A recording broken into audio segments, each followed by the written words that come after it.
In a world where jobs are fixed at birth, most remain villagers forever. A young man walks through his quiet home, questioning that order.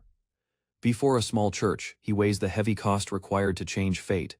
Steady resolve pushes him inside. Across a desk, he signs a contract and pays 5,000 surl as proof. Soon after, a status plate confirms the ritual succeeded instantly. At last, the result names him warrior, and fulfillment replaces doubt. As a warrior, he studies weapon choices and recognizes the limits villagers face against rising monsters.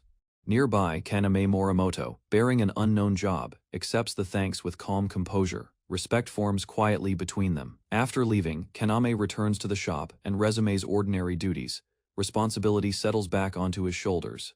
Inside, Kulne Rosesthal, a skilled swordsman, reflects on recent growth and suggests closing early. Outside, a fairy rabbit appears, reminding them that even peaceful days hold quiet mysteries. The next day, they discuss how attributes influence future jobs. Kaname believes she already holds hidden potential. Gently, he admits he cannot sense strong affinity for a spear, despite her local reputation. Uncertainty clouds her face. Beside them, the fairy rabbit remains still as patience is encouraged before any decision. Suddenly, word arrives that giant rats attack the north gate, forcing action. Immediately, Kulne rushes out, displaying the skill of the village's only specialized swordsman. Confidently, Adelina chooses to accompany them, revealing unexpected martial skill. Resolve shows in her stance soon. They move toward the north gate as Chiaro follows. Beyond the fence, giant rats surge through the grass. Swiftly, Kulne strikes the first beasts, cutting them down before villagers. However, more creatures rush forward, their numbers overwhelming the path. Drawing on her training, Kulne releases a swordsman technique that drives the swarm backward. Several giant rats collapse, yet more continue advancing. Kulne notices her blade, losing sharpness, as grease dulls its edge. From the forest, another pack approaches, nearly 20 strong. Kaname realizes the danger escalating beyond control, determined to help. Adelina steps forward with her spear, refusing to leave everything to Kulne.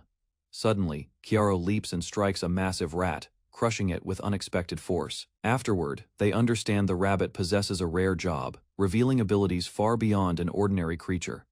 Adelina reflects on never becoming a spear master, despite years of practice and admiration for the one who once saved her.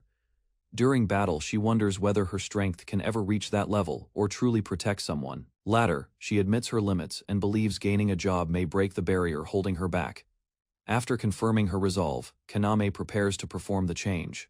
As the ritual begins, a strange sensation surrounds her, marking the start of transformation. Adelina unleashes a blazing lance of fire, revealing her new role as magician and forcing the remaining rats back. Swiftly, she controls the flames with precision, confirming her natural affinity for magic soon.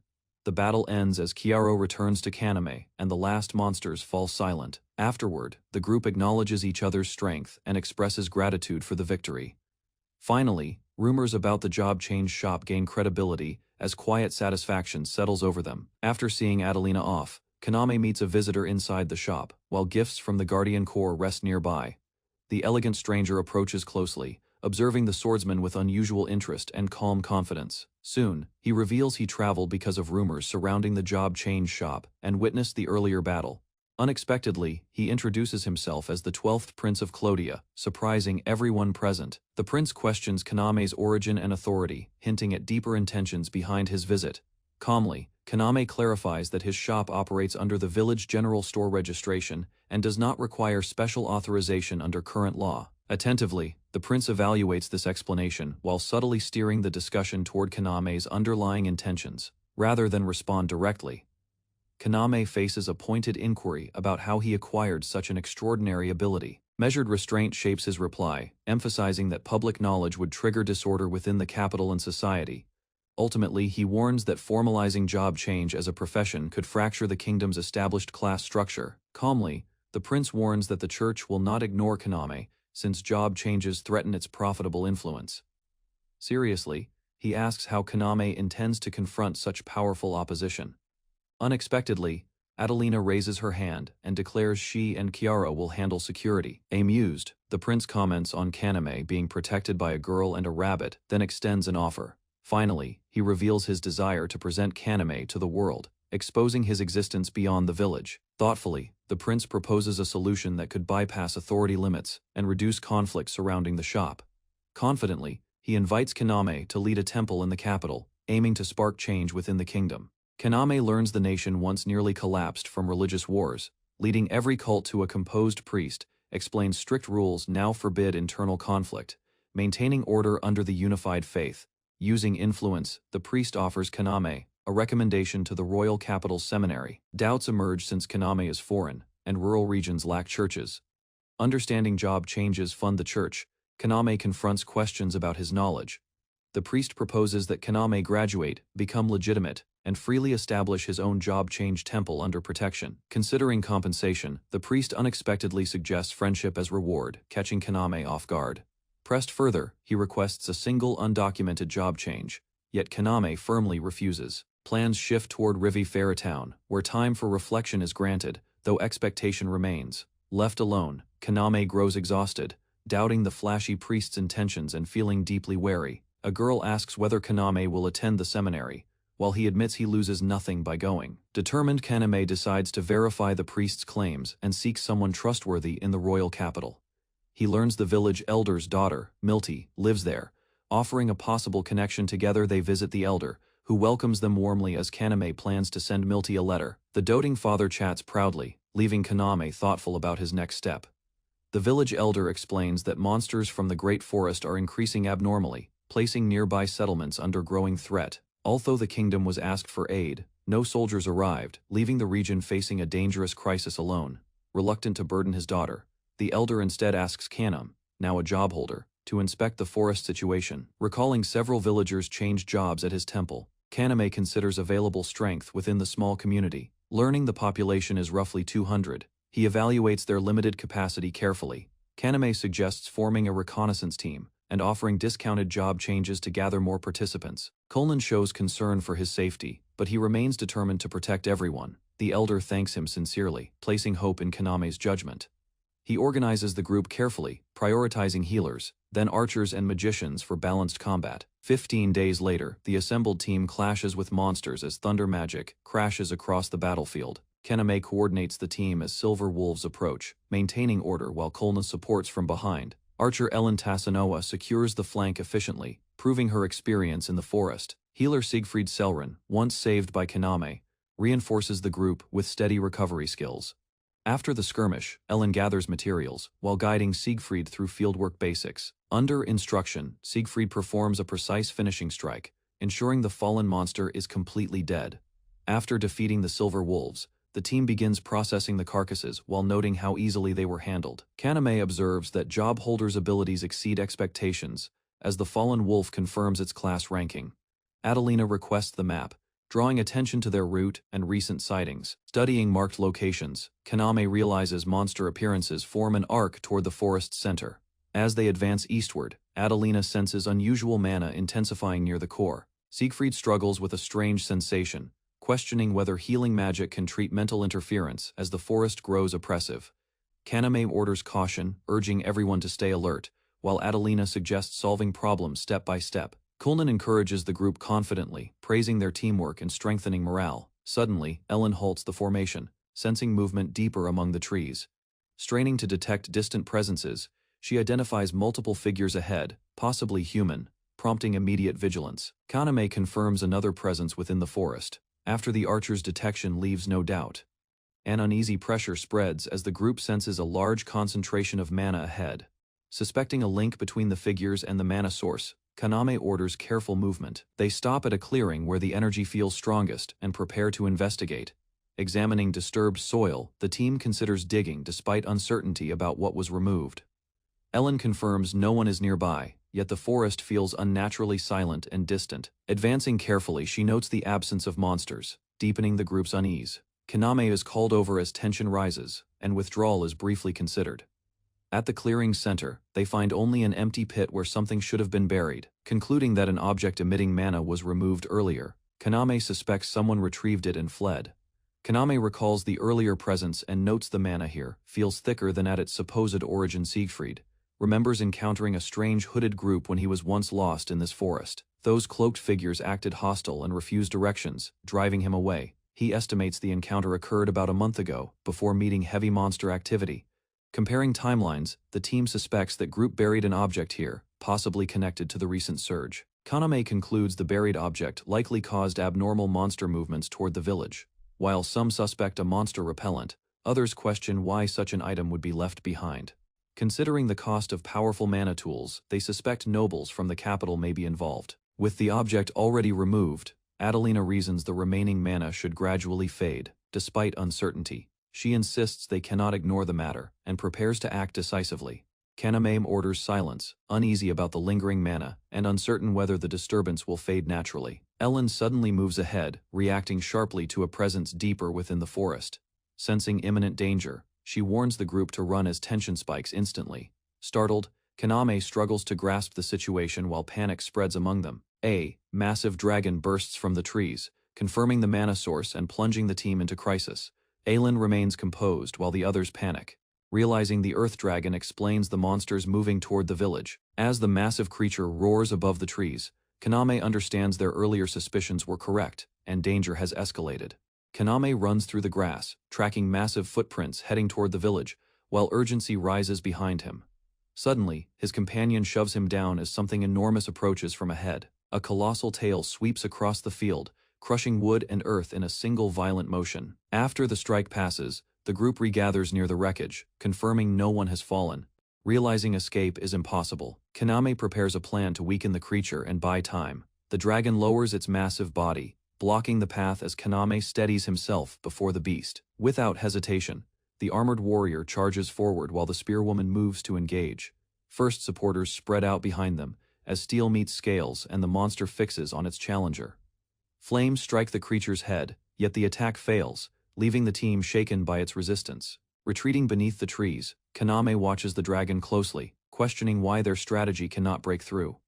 The dragon unleashes a violent shockwave, shattering the ground as Loris braces himself before the blast. Cracks spread across the earth while the team realizes their combined strikes have achieved nothing. Amid the chaos, Kaname studies the creature's eyes and senses something deeply unnatural. Recognition dawns as he understands the dragon does not move with true malice, but with forced obedience. Grim suspicion forms within him, concluding that some hidden power may be controlling the dragon against its will. A violent force throws Kaname and his companion aside, their weapons skidding across the shattered ground. Moments later, Loris and Kulna collapse, blood pooling beneath them as the team struggles to rise. Assessing the injuries, Kaname urges immediate healing while prioritizing the most critical condition. Silence falls as he turns toward Adelina, his expression sharpening with sudden resolve. Determination settles within him, and he requests her spear, preparing to attempt a decisive strike. Kaname orders Chiaro to take the lead, entrusting support to his allies as he grips the borrowed spear.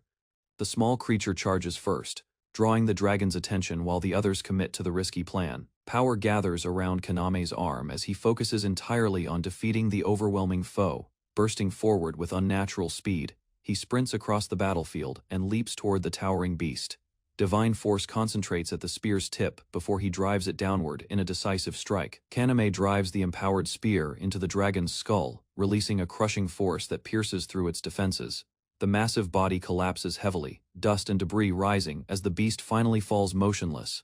Momentum carries Kaname forward and he is hurled through the air after the impact. Before he hits the ground, Kulna rushes in and catches him, preventing a painful landing. Breathing unsteadily, they remain close for a moment, relief settling in after surviving the battle. Tears gather in Kulni's eyes as she remains close to Kaname, overwhelmed by relief after the fierce battle. Around them, the others confirm their safety while Kaname awkwardly accepts the gratitude directed at him. Soon, the dragon's body begins to dissolve, its massive form fading into drifting mana. As they prepare to return, Kaname quietly reflects on the strange power he seemed to draw in. The following day, his weapons rest on a table while questions linger about what truly happened. Kaname explains that during the battle he performed a job change on himself for a brief moment. Limitations quickly follow, as he reveals the power lasts only seconds and demands a long recovery. Curiosity spreads among the group when they ask what class he obtained through that risky decision. With uncertainty, Kaname states he likely became a Dragon Knight at that instant. Shock fills the room as they recognize the title as an exceptionally rare and superior class. Sieg returns carrying an object he discovered after the battle, drawing everyone's attention to the table. Placed before them, the circular device appears ancient, marked with symbols, and fitted with embedded nails. Kaname studies it carefully and concludes the item was used to control the Earth Dragon through mana manipulation. The others question whether he erased the strange energy during his final strike. Uncertain of the full truth, Kaname admits the effect was not simple and wonders if it relates to his new class. Kaname tests the strange power again, sensing he can activate it, though the sensation unsettles him. After observing the results, the group concludes the ability is impressive, yet impractical in ordinary combat. Attention shifts when Sieg kneels beside a heavy bundle brought from the battlefield. Unwrapped on the table, thick cuts of earth dragon meat are revealed, preserved before they could spoil. Excitement replaces tension as they realize the rare meat can be shared with the entire village. Kaname tastes the cooked dragon meat, while Kolne happily enjoys her portion beside him. Across the village, families gather around tables, savoring the rare meal with visible delight. The village elder thanks Kaname sincerely, praising his judgment in forming a capable party. Though embarrassed by the attention, Kaname listens as others insist his deed will become a heroic tale. Later, news arrives with a reply from Melty, sparking fresh curiosity among the group. A messenger delivers several letters addressed to Kaname, and he accepts them while Kolne watches closely. Standing aside, he reads through the contents with a calm but serious expression. After finishing, Kaname explains that the message suggests Prince Ricardo can be trusted. Thoughts turn toward the royal capital, and the possibility of traveling there weighs on him. Noticing his resolve, Kolne quietly asks whether he will return once his journey is complete. Kolne reassures Kaname that their parting will not mean separation, promising they will meet again. With practical confidence, she advises him to prepare properly and gather supplies before departing for the royal capital. Smiling brightly, Kolne even suggests hiring additional guards to ensure his safety on the journey. As they speak, thoughts shift toward Prince Ricardo, and Kaname considers bringing dragon meat as a gesture of goodwill. Kaname arrived at the residence after accepting a proposal connected to his future. Inside, a noble received him kindly and encouraged a more relaxed manner while they spoke about his circumstances. Rumors were mentioned, and Kaname sensed the noble clearly understood his own delicate position. Documents later revealed the 12th prince was neglected despite his title and lived without proper respect. For Kaname's scholarship, Prince Ricardo bowed to powerful officials, enduring humiliation. Kaname realized Prince Ricardo risked his life by openly supporting him, proving the depth of his commitment. At Riviere, rumors spread about an adventurer team from a remote region that hunted rank monsters and defeated a dragon. Discussion turned lively when dragon meat was mentioned, revealing the prince had unknowingly tasted it before. Regaining focus, Kaname prepared to question Ricardo about the dragon and related matters. Evidence suggested the magic item was man-made, with mysterious mana traces remaining on the dragon. Ricardo admitted he could not confirm a link between the dragon and the magic item, suggesting the mana traces might come from another source. Reports indicated certain groups had managed to brainwash lesser dragons, though such creatures were not yet usable as military forces. Kaname reasoned these experiments could be happening within their own country, creating a serious hidden threat. Attention shifted to the forest dragon, raising doubts about whether higher-ranked species could also be controlled. Ricardo realized the possibility changed everything. Composure remained on Kaname's face as discussion returned to the defeated dragon and the unusual events afterward. Concern arose when Ricardo pointed out that no prior rumors placed such a creature near Riviere. Considering the mystery, Kaname proposed it may have been transported from the eastern forest to avoid notice. Attention then shifted toward the Melheim Empire as a possible force behind the incident. Unease deepened as Ricardo advised silence, troubled by the number of suspicious people involved. Ricardo warned that if many job holders were being gathered, the church would never remain silent about it. He promised to investigate the matter secretly, and urged Kaname not to draw attention at the seminary, shifting the mood. Ricardo decided to prepare what Kaname would need from that point onward. Outside, he explained that a status plate recorded identity, birthplace, occupation, and abilities as proof of citizenship. They arrived at the town hall, where Kaname would officially receive his plate. Ricardo guided Kaname through a discreet back entrance reserved for important guests. Inside, he introduced Kaname to Tolis, the supervisor assigned to handle the registration. Tolis confirmed Kaname's purpose and prepared to oversee the creation of his status plate. While Ricardo and the young woman waited in another room, Kaname was led further inside. He entered a grand hall where officials processed documents and formally established status plates. Tolis explained that Kaname came from a remote region and therefore never possessed a status plate before. After confirming his identity, the officials accepted his application and began processing the necessary records. With documents completed, he was instructed to proceed through the designated gate for the next step. Crossing the archway, Kaname entered a vast interior and paused in astonishment. Before him stood intricate machines said to originate from an ancient civilization. Kaname stood beneath the towering machine while officials collected his documents and began the registration process. Moments later, the procedure finished, and a newly issued status plate was handed to him. Holding the dark plate, he learned it would soon display his personal information once activated. Ricardo greeted the result with open satisfaction, clearly pleased that everything proceeded smoothly.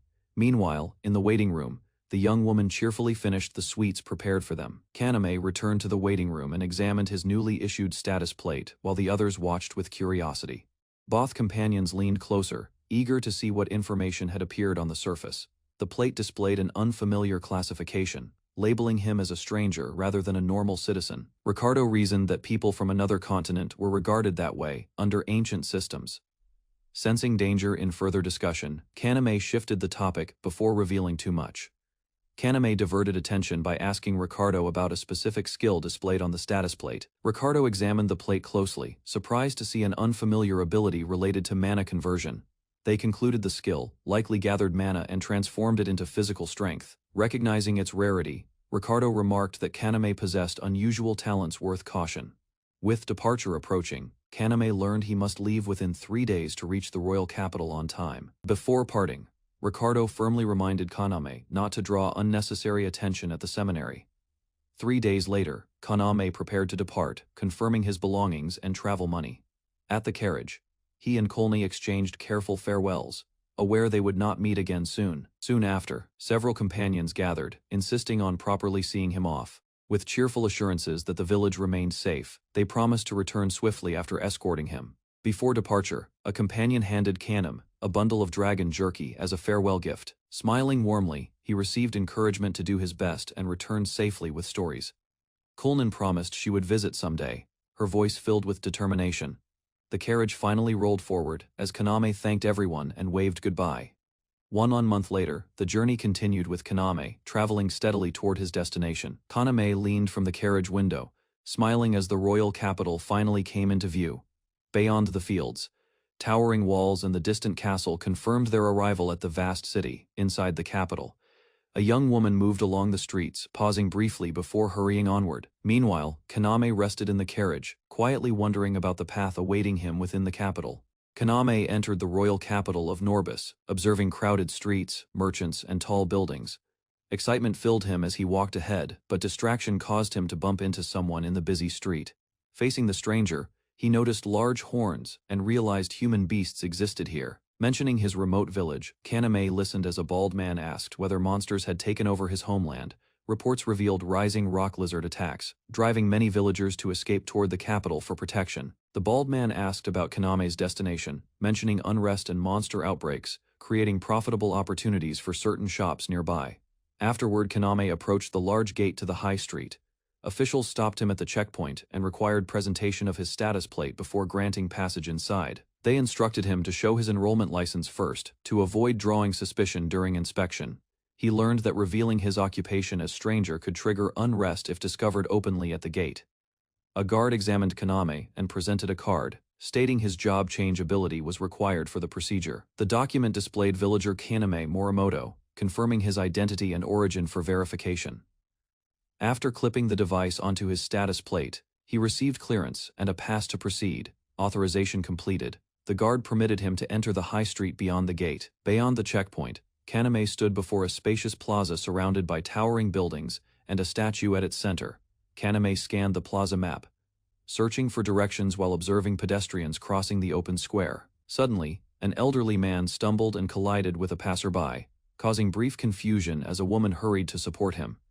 From a short distance, Kaname watched the pair carefully, noting the old man's strained condition and unstable posture. After a short exchange, the elderly man decided to leave, supported by the woman as they turned away.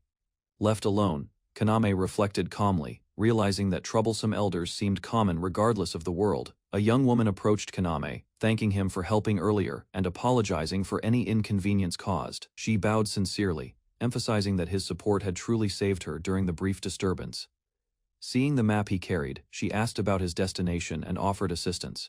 They reviewed the map together, and she pointed out a shortcut leading toward the seminary. After expressing appreciation, Kaname waved farewell and walked away, while she remained watching quietly. Kaname walked onward, realizing he had forgotten to ask the woman's name while heading toward his destination. Soon he arrived before a large stone academy, wondering if she might be a fellow student there. Inside his assigned dormitory room, he dropped his belongings and rested briefly, relieved after the long journey. While reviewing his documents, he confirmed the dorm and classrooms were nearby, feeling more comfortable in the private space. A small rabbit companion stirred excitedly, and Kane noticed the dorm even allowed animals to stay. Kaname stepped into a vast hall with towering arches, searching for the right place as his rabbit rested quietly on his head. A cat-eared girl named Maribel Clan greeted him warmly, expressing happiness about welcoming a new student. Close by, a large black panther watched silently, its presence steady and imposing. Soon, a dragon appeared beside another girl, surprising Kaname with its size. Tension rose as the panther and dragon faced each other, overshadowing the small rabbit between them. The rabbit stood proudly between the panther and dragon, its small figure radiating confidence, despite the overwhelming presence surrounding it. Nearby, others observed Kaname quietly, recognizing his name while noting the rabbit's remarkable ability to communicate. On his first day of school, Kaname prepared himself nervously and stepped forward in his uniform. A cheerful young man approached, introducing himself as Cornelio Milton and identifying Kaname without hesitation. With energetic enthusiasm, Cornelio insisted on friendship, while Kaname accepted the lively encounter with cautious curiosity. Cornelio suggested celebrating their meeting and proposed sharing a meal together after classes ended. He mentioned knowing a good restaurant, showing clear interest in spending more time with Kaname. With casual familiarity, Cornelio placed an arm around him and insisted they get along as classmates. The next morning, he greeted everyone loudly, drawing attention as he entered the classroom. Students turned toward the noise, and Kaname noticed a girl quietly observing while the room filled with curiosity. A stern student introduced himself as Schmidt Dino Basque before class and announced he had something important to declare. With intense eyes, he stated his origin from the Basque family and allegiance to a chief god's belief. Smiling confidently, Schmidt offered to arrange affiliation for anyone wishing to join his sect. Another student questioned his claims and mentioned a different belief, interrupting the bold declaration. Calmly, the challenger rejected the existence of a chief god in general, doctrine, and urged him to stop spreading false statements. A girl defended her faction, arguing that many believers supported the church and that their god should be acknowledged as chief. Another student cautioned that internal disputes were forbidden, yet Schmidt brushed aside the warning confidently, angered by interference. Schmidt shouted at the girl, causing classmates to react with discomfort. Kaname chuckled softly at the heated exchange, unintentionally drawing Schmidt's focus. Remaining composed, Kaname introduced himself as unaffiliated and offered a polite greeting. Schmidt mocked Kaname's background, questioning how someone from a remote village could enroll in the seminary. Kaname responded calmly, suggesting Schmidt was not as noble as he believed himself to be. Irritated, Schmidt accused him of being nothing more than a mere savage. Unfazed, Kaname challenged whether such a temper suited someone claiming to lead church believers. Enraged, Schmidt declared the remarks blasphemous toward his god, drawing tense silence from surrounding classmates. Kaname calmly clarified that his mockery targeted Schmidt personally, not the god he claimed to defend. Schmidt insisted Kaname showed no fear and questioned how he dared to speak so lightly. Unmoved, Kaname suggested Schmidt was acting as though he were a divine spokesman unable to forgive. He added that invoking a god's name to justify personal feelings was inappropriate. Silence followed in the classroom as Schmidt lowered his head, while Kaname realized he might have gone too far. A long-haired man warned Kaname in memory not to attract attention at the seminary. Under any circumstances, Kaname placed a hand on his chest and admitted silently that he had likely broken that promise. Suddenly, Schmidt addressed him harshly, reigniting the confrontation before the class. With anger visible, Schmidt stepped forward and loudly challenged Kaname to a capless duel. Hearing the unfamiliar term, Kaname stiffened, realizing the situation had escalated beyond a simple argument. A classmate mentions a capless, and Kaname shows confusion while others react with surprise at his ignorance. Another student rebukes him for lacking basic knowledge despite holding a scholarship, leaving him embarrassed and silent. The rules of capless are explained as a formal contest between sects, meant to settle disputes peacefully under strict traditions. Instructor Marcus Artan introduces himself and announces the postponed entrance ceremony before beginning class. Marcus calls on Kaname and Schmidt to demonstrate a capless for everyone. A heated student demands expulsion if he wins the contest, but Marcus calmly states that no bets will determine the outcome. Marcus refuses all wagers and declares the match part of today's lesson, removing any personal stakes. The arrogant challenger boasts that Kaname will suffer humiliation even without conditions attached to victory. Composure returns as Marcus asks everyone to sit before explaining the structure of the contest. Rules are clarified, and Kaname with Schmidt are told to choose their respective events. The challenger selects the event called Ulysses' Journey, recalling a saint who once ran across nations to save a Miko. Rules are announced, requiring 10 laps around the schoolyard, assisted by a second participant during the run. With confidence, he appoints Mayuska de Merle as his partner, surprising the classroom. Mayuska is revealed as a healer and saint candidate within the church faction, drawing attention from everyone present. Pressure rises as he reminds her of their shared faction, while Kaname quietly considers his response. Kaname requests Freddy's support, and the boy agrees despite lacking any notable abilities. With preparations complete, the instructor leads everyone to the schoolyard to begin the first event. Resolve strengthens within Kaname as the challenger laughs, already convinced of his own victory. Exhaustion overwhelms the arrogant runner, and he collapses before finishing the required laps. The instructor raises his voice and announces Kaname Morimoto as the winner of the first capless event. Mayuska exhausts herself using healing magic to support the race, nearly collapsing from the strain, while others praise Kaname's physical strength. Kaname reflects privately, admitting he boosted himself with stolen mana and evolved his job to Exceeder to secure victory. Marcus asks him to choose the next event, and Kaname quietly resolves to apologize afterward.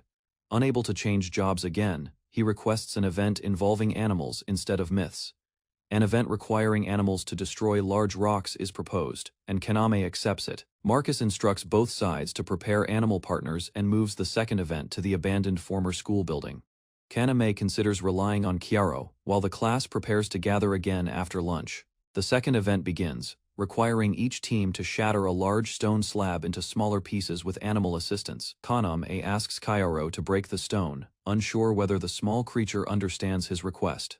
Suddenly, Chiaro's body glows as it charges forward, astonishing everyone watching. Chiaro dashes forward and shatters the stone slab instantly, sending fragments across the abandoned building and leaving the opposing team stunned. Dust settles over the rubble as Marcus signals for the action to stop, confirming the slab has been reduced beyond the required measure. Marcus formally announces Kaname Morimoto as the winner of the second event. Students gather, offering praise to Kaname and Chiaro for their decisive victory. A woman named Serene introduces herself, intrigued by Kaname and his unusual companion. A composed researcher named Eddie Remington approaches Kaname, examining Chiaro closely and identifying the creature as a fairy rabbit. Interest deepens, as Eddie decides to make the rare rabbit his next research subject. While others watch with surprise, Marcus interrupts, reminding everyone that class has only just begun despite the earlier events. Back inside, he explains that the capless demonstration is part of their official curriculum. Students open their textbooks as Marcus begins a lesson about the origin of their faith. During the lecture, Kaname learns that a religious great war erupted a century ago, blamed on the continent's declining civilization. Marcus explains that powerful religious groups intensified the conflict, oppressing rivals and reducing their numbers. Smaller organizations faced dissolution as larger factions struggled for survival and dominance. Two leading shrines united their influence and established a formal religious statement that reshaped the continent's balance. The doctrine declared mutual non-aggression among faiths, and a student correctly answers Marcus's question about its meaning. Marcus outlines the four main religious factions within the global organization and explains their broad influence. Although disputes are officially forbidden, lingering tension remains among believers who were once divided. To prevent further conflict, leaders created the capless as a structured alternative to open warfare. Class concludes with a promise to discuss each faction in detail the following day, leaving Kaname exhausted. As students depart, Kaname notices Mayuska nearby and approaches her carefully. Kaname approaches Mayuska and admits responsibility for her exhaustion during the race. He confesses using mana conversion to draw part of her power into himself, and asks her to keep it secret. Despite his apology, Mayuska reassures him that supporter and competitor share the same responsibility. She explains she recently arrived in the capital as a healer and has few close connections. Smiling warmly, Mayuska expresses happiness at finding a comrade with similar abilities, then shyly apologizes for speaking too much. Kaname parts ways with Mayuska after a calm exchange, feeling encouraged by their growing understanding. Soon after, a friend teases him about the encounter, while another reminds him of a forgotten promise, pulling him back to reality. Kaname meets a classmate at a small restaurant table and receives news about a special role with certain conditions attached. The classmate grows enthusiastic, urging cooperation and reminding him they attend the same academy and should work together. Listening carefully, Kaname acknowledges the proposal, while sensing there are additional matters to discuss privately. A calculating look appears as suspicion rises about unseen support behind Kaname's recent admission. Remaining composed, he questions whether his scholarship status caused this confrontation. Kaname listens as the student explains his family's long service in the Regency and their considerable influence within the commune. Further details about status and expectations emerge, yet Kaname declines to reveal private matters about himself. The student describes scholarship paths, church selections, and nobles sending sons away to sever inheritance ties. Smiling lightly, he admits he cannot become heir and instead aims for a church administrative role. Afterward, Kaname reflects silently, recognizing that everyone carries personal struggles. Kaname calmly states that his acceptance was due to personal faith, dismissing suspicion about hidden backing from his distant homeland. A teasing smile follows as he withdraws the claim, revealing it was only a joke meant to lighten tension. He admits gathering information out of habit, explaining his earlier probing came from curiosity rather than hidden motives. Both acknowledge their excessive caution and decide to end the strained discussion peacefully. The mood softens as food arrives, and the classmate offers to cover the meal in apology. Kaname eats quietly, showing rare satisfaction as he enjoys the meal before him. His companion challenges his thoughts on pleasure, insisting his understanding is mistaken. Soon lively women gather nearby, shifting attention toward a small rabbit in Kaname's arms. Confidently, the companion attempts to impress them, speaking proudly while referencing charm and pets. Feeling overwhelmed, Kaname holds the rabbit tightly, enduring the noise as pressure surrounds him. Kaname's companion boasts boldly, warning others not to underestimate his confidence in handling any situation. Hours later, Kaname stands awkwardly with the rabbit, feeling embarrassed after the earlier display. Soon, several muscular men surround them in a narrow alley, questioning his recent behavior. Tension rises as the men accuse him of approaching someone improperly, blocking any easy escape. Before matters escalate further, a sudden strike lands, leaving Kaname realizing he misjudged the danger. A charging attacker is suddenly struck in the face by the small rabbit, stopping him mid-motion. Cries erupt as lightning, like force bursts outward, scattering the surrounding men in panic. With the threat broken, Kaname checks on his companion, while the attackers flee down the alley. Surprised by what he witnessed, the companion questions Kaname about his connection to the unusual creature. The rabbit proudly displays its ability, revealing itself as a special being suited for a beastmaster's command. Kaname receives a small item as gratitude, while his companion comments on the unusual nature of a beastmaster studying at the seminary. The gift is revealed to be an ornate mask, which Kaname immediately rejects with visible discomfort. Despite protest, the companion insists he keep it as proof of their friendship before they part ways. The next day, tension lingers in class as Kaname senses someone watching him with unresolved resentment. Soon after, a cheerful girl greets him warmly, shifting the atmosphere unexpectedly. Kaname is approached by a cheerful girl who explains she came to the seminary hoping to meet him again. With a bright smile, she expresses gratitude for his help during their previous encounter. They sit together for tea and cake, and Kaname quietly enjoys the sweets she recommends. During their talk, she mentions an elderly magician and clarifies that he has not troubled her since. Finally, she reveals she studies at a magic research institute and aims to develop an entirely new form of magic. The girl recounts paying a magician since villagers could not demonstrate the revival spell themselves. Back at the table, she explains capable magicians are scarce, leaving her few alternatives. Carefully, she shares rumors that someone besides the church's saint can perform job changes. Though trusting her source, uncertainty remains about whether that information was mistaken. Abruptly, the elderly magician approaches, confronting them about their unexpected reunion. Kaname grabs the girl's hand and rushes from the cafe as the elderly magician chases after them. Cornered in an alley, the old man warns them to consider their positions and threatens her institute. Ignoring protests, he smugly proposes a private dinner, implying control over her future opportunities. When challenged, he raises a powerful gale orb, preparing to assert dominance through magic. Kaname shields her, countering the spell despite injury, determined to weaken the attack and protect her. Despite the danger, the girl steps forward, declaring her trust in Kaname as he struggles to stand. She raises her hand and prepares a spell, refusing to let the magician continue his assault. A blast surges down the alley, forcing the old man backward as she warns him to stop. Kaname, injured but steady, attempts to weaken the incoming projectiles before they reach her. Power swells violently between them, and as the spell destabilizes, she braces herself while the energy threatens to explode. A violent surge erupts above the city walls as the unleashed spell shoots skyward, forcing the old magician to falter. Seeing no escape, Kaname admits they can no longer conceal the truth from him. With forced confidence, he claims they are undercover students on a secret mission for the kingdom. The magician hesitates, uncertain, while Kaname maintains his composure beside the stunned girl. To secure their safety, Kaname boldly declares she is his partner and lover, leaving her speechless. The elderly magician relents, acknowledging their explanation, while Kaname requests forgiveness for earlier disrespect. Impressed by Kaname's resolve, the old man promises silence and offers assistance for the kingdom if needed. The girl introduces herself as Milty Foahalt, confirming she had heard of Kaname beforehand.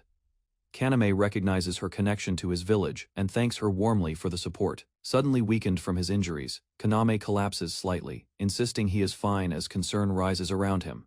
Milty casts healing magic while Kaname activates a brief cure through his job change, stabilizing his injury. He explains he performed a temporary job change earlier, limiting his own ability for the rest of the day. Admitting the secret mission was a lie, Kaname says he acted quickly to protect her reputation. When she asks about payment, he awkwardly confesses he only wanted a better excuse, firmly refusing money. Milty insists she will seek his strength instead, and Kaname agrees to cooperate. Milty agrees to cooperate, while Kaname asks her to investigate a separate matter and hints he will need her help with magic later. Before parting, he offers to replace her blood-stained clothes, attempting to ease the aftermath of the fight. She suddenly realizes her torn blouse and reacts in shock, embarrassed by the damage. Elsewhere that same day, officials discuss the earlier thunderous strike at another location. With no visible traces of destruction found, suspicion grows about the true source of the mysterious lightning. Observing the reports, a stern official concludes the lightning incident was highly unusual. Marcus staggered through the corridor, troubled by the class he supervised, while Sina noticed his unease. He recalled a delinquent, a prodigy, and nobles split between factions, fearing disorder from the very first day. Soon the entrance ceremony began at Norvis Seminary School, gathering rows of silent new students before the stage. Kaname stood among them, watching carefully as the archbishop was formally welcomed to the platform. Balnak Remulgant declared expectations for students' future within the kingdom. From the podium, Balnak urged students to pursue excellence through discipline, mentioning lizard attacks and displaced villagers. He claimed faith alone sustained society in crisis.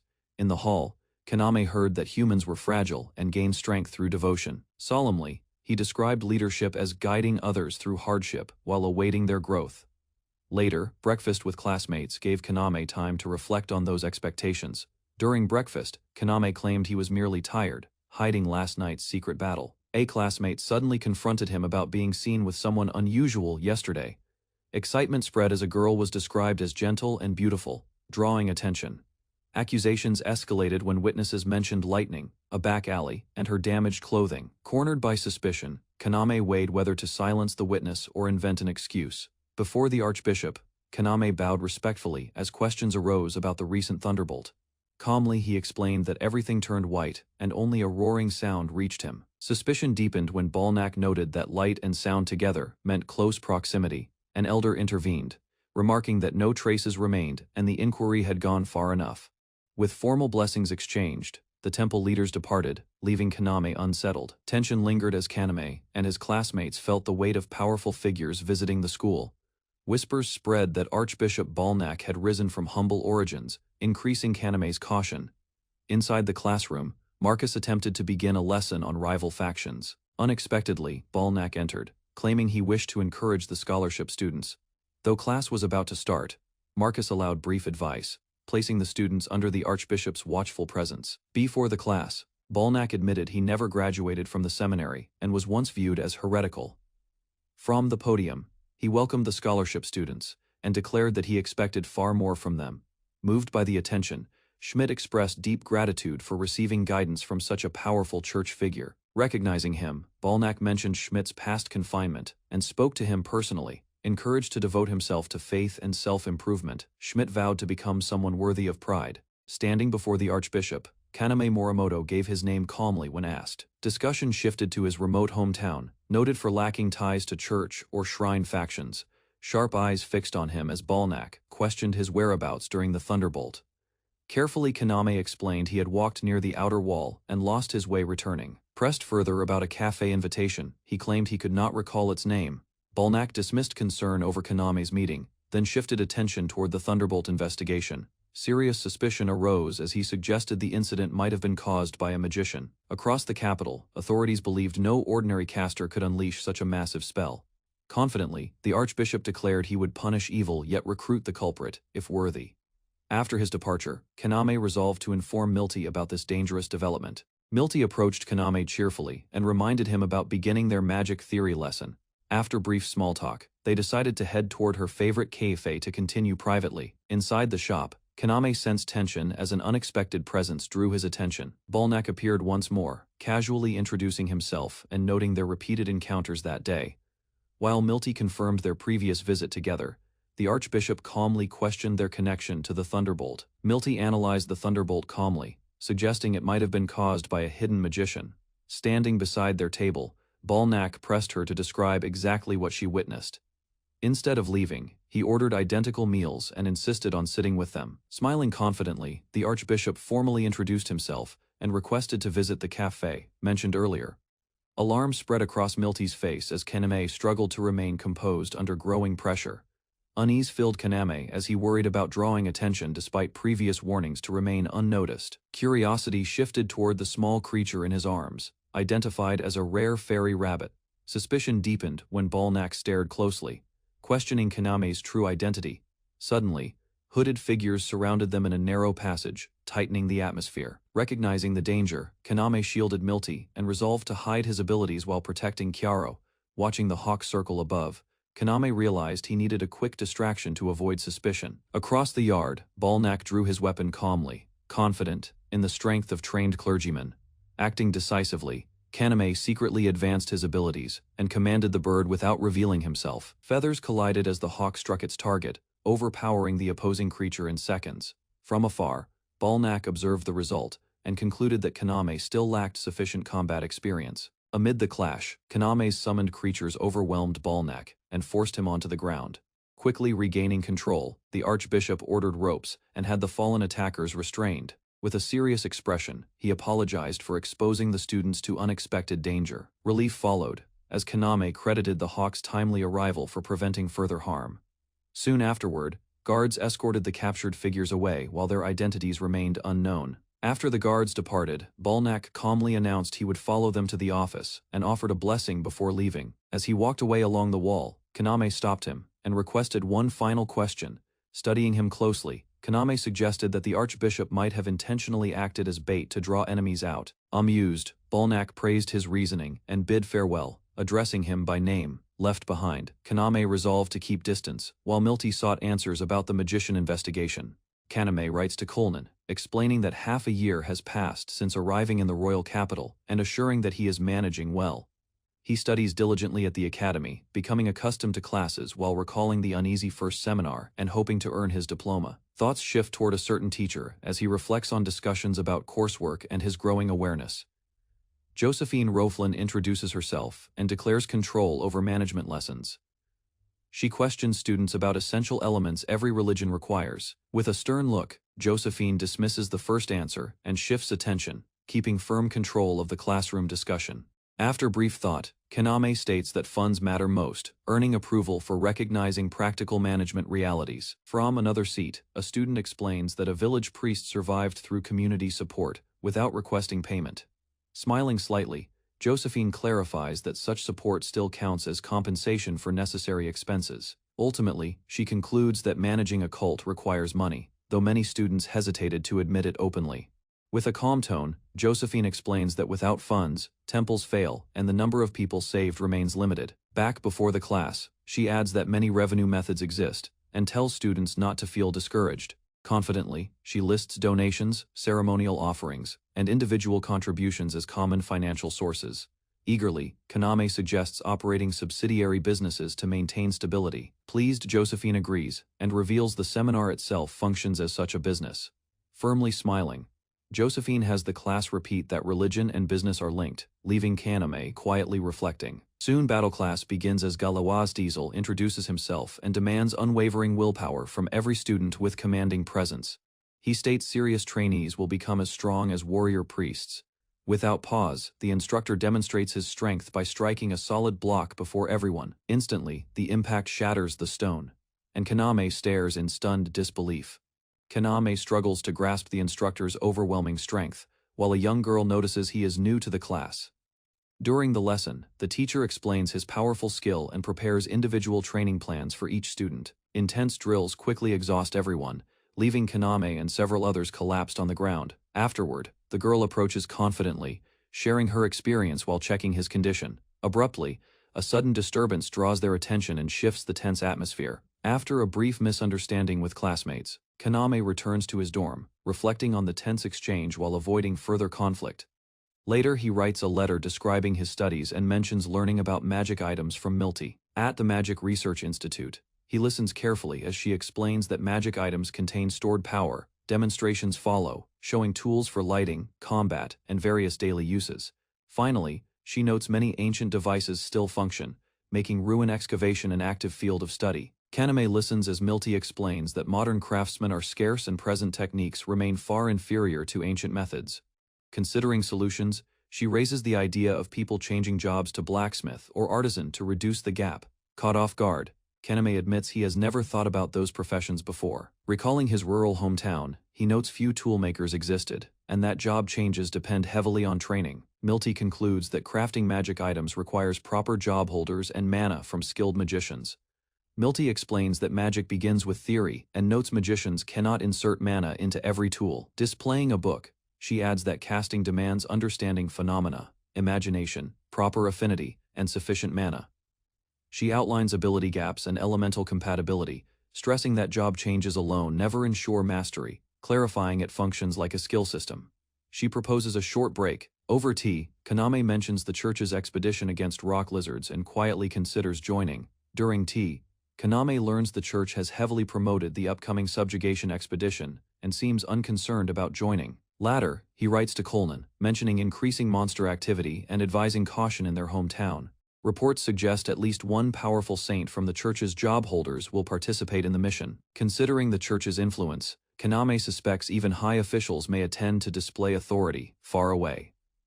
The Grand Cathedral of Clodia Kingdom stands as preparations quietly advance. Inside his office, a nobleman learns the church will remain on expedition that day and refuses to attend the planned ceremony. Advisors inform him the Duke expects the first prince as guest, increasing political pressure to comply. Frustrated, he realizes the subjugation at Melzi village is already decided and suspects hidden motives from the palace. Meanwhile, the church requests the Holy Knights, presenting caution while seeking public trust. Left alone, the nobleman criticizes their tactics and questions how to respond. Reviewing reports, the nobleman confirms rock lizards occupy the village, and learns their petrifying gaze is their only notable threat. He notes a healer candidate at the seminary, while recognizing that only the Holy Knights are available near the capital. The next morning, Kaname greets classmates as lingering tension with Schmidt remains unresolved. Soon, the battle instructor arrives with an announcement, drawing everyone's attention. He declares he will lead the Mel's village subjugation, temporarily suspending lessons. Miss Mayuska Demerle is chosen as the healer for the expedition, though concerns emerge about her readiness. Students react with loud excitement, showing strong admiration and support for her selection. Kaname listens as the instructor explains her lack of battle experience and requests combat students to accompany her. Her role is clarified as psychological support, avoiding direct frontline danger. Volunteers step forward decisively, and Kaname joins the expedition. Kaname keeps a low profile while worrying about Mayuska. Only upper-class students may join the expedition. The instructor states the archbishop will not attend and holds full authority over the mission. Encouragement is given to scholarly students. Kaname chooses to participate despite earlier restraint. Both students are officially accepted into the expedition team. Tension rises when a classmate confronts Kaname directly, unable to ignore him anymore. Kaname maintains a polite attitude toward Schmidt, hiding tension to ensure teamwork during the expedition. As the wagon nears the royal capital, two members stay awake on guard while others rest. An abrupt warning signals an enemy attack, breaking the night's quiet. A young swordswoman quickly stands, draws her blade, and leads the group to face the approaching threat. Kaname heard that the coming subjugation expedition would place her at the rear rather than the battlefield's front. Within the hall, he learned Mayuska had been chosen as the expedition's emblem, a role demanding responsibility and steady resolve. Gradually, he understood that such troublesome positions were granted only to those deeply trusted. Their quiet exchange halted when another member suddenly appeared, noticing their whispering. Afterward, Kaname redirected attention toward rock lizards, recalling their durable scales used for defensive equipment. Discussion shifted toward monsters with petrifying magic, and Kaname clarified he meant their threat level, not the ability itself. He then asked Mayuska whether she could use anti-stone magic, carefully considering the danger of petrification. She explained that basilisk attacks once struck her village, forcing her to heal those turned to stone. However, Mayuska admitted she could not cast resist stone, leaving Kaname thoughtful. Soon after, she mentioned a friend studying magic and offered to arrange guidance on learning resist stone. Kaname insisted on joining the visit to the magic department girl, pressing Cornelio to introduce him despite clear reluctance. Confrontation followed when a teacher exposed Cornelio's secret sales of strange amulets within the school grounds. Authority intervened firmly, rejecting excuses and confiscating the questionable goods. While discipline unfolded behind them, Kaname calmly left the building with Mayuska, heading toward the courtyard. Outside, spotting a lone young woman, Kaname hurried ahead, only to realize too late he had rushed off alone. In the courtyard, a young woman confronted Kaname, asking directly if he was Kaname Morimoto. Frustration stirred elsewhere as someone questioned why beautiful girls always seemed drawn to him. Soon after, Kaname and Mayuska arrived at a vast library, meeting the refined magic scholar they had sought. The scholar welcomed them warmly, expressing surprise at meeting Mayuska instead of the person expected. Surrounded by towering shelves, discussion turned toward magic studies, as the host invited them to sit and talk. Inside the library, they discussed whether uncommon sanctuary records existed, noting many religious texts filled the shelves. The scholar agreed to teach resist stone, allowing them to read freely, though books could not leave the room. Standing before a board, she explained that simple anti-stone magic would not counter petrification. Instead, understanding the opposing structure of petrification power was necessary to form proper resistance. As confusion grew, she paused the lesson briefly, checking whether Kaname and Mayuska truly understood her explanation. Tea and pastries were served as Milty received praise for her deep knowledge of magical theory. Attention shifted to Mayuska's research, revealing her growing interest in the underlying principles that shape spells. Doubt surfaced when she admitted little experience with such studies and uncertainty about beginning her thesis. Encouragement followed, suggesting Kaname's assistance could guide her academic direction. With graduation approaching, urgency settled over them as they recognized preparation could no longer be delayed. During tea, Milty casually asked about Kaname's cult affiliation, leaving him visibly unsettled. He explained that many cults were beginning recruitment, prompting brief discussion before they set the matter aside. Soon, Milty redirected everyone back to the resist stone lesson, and Kaname agreed to cooperate fully. To demonstrate defensive magic, she designated Kaname as the experiment's subject. As evening approached, the session concluded, and Mayuska departed for church duties while gratitude marked the end of their visit. After parting from Mayuska, Kaname walked beside Milty as she confirmed his participation in the expedition. He thanked her for the unexpected day, assuring her she would remain safe at the rear guard. Unease surfaced when Milty admitted she had been relying on him more than intended. Suddenly, Kolne appeared before them, startled by their closeness. Tension rose as Kolne confronted the scene, while Milty calmly warned Kaname not to misunderstand the situation. Kolne greeted Milty warmly, while Kaname questioned her sudden appearance with visible confusion. She explained her arrival was tied to an adventurer mission and mentioned sending letters about magic lessons. Surprise followed when it became clear those letters had never reached their destination. Moments later, a composed man named Armit appeared, identifying Kaname as the person Kolne sought. With sharp words and bold claims, Armit challenged Kaname openly, escalating tension in front of both women. With confident composure, Armit stepped forward and asserted that Kolne would find greater happiness standing beside him. Maintaining a gentle smile, she declined his proposal, offering thanks while clearly refusing to accompany him. Irritation surfaced across his face as he tried to object, yet the tense atmosphere left little room for argument. From behind, several adventurers advanced together, their collective presence shifting attention across the courtyard. Calmly addressing Kaname, Kolne revealed that Armit commanded the group she had worked with for months. Behind Armit, his companions introduced themselves one by one, presenting Karnat, Myson, Nork, and Graham. Attention returned to Kolne as Graham mentioned a mission he wanted her to join, while she explained her earlier departure caused the lost letters. Serious expressions followed when Armit revealed a request from their master to support Kaname's upcoming subjugation of rock lizards near Mi's village. Details clarified that the church initiated the expedition, with their master appointed as its commander and healers dispatched accordingly. Facing Kolne directly, Graham formally asked for her strength to assist their mission for a limited time. Kaname announced his involvement in the expedition, leaving Kulni stunned while Milty watched the exchange carefully. After regaining composure, Kulnin agreed to stay under their protection longer, as Kaname lightly welcomed her presence.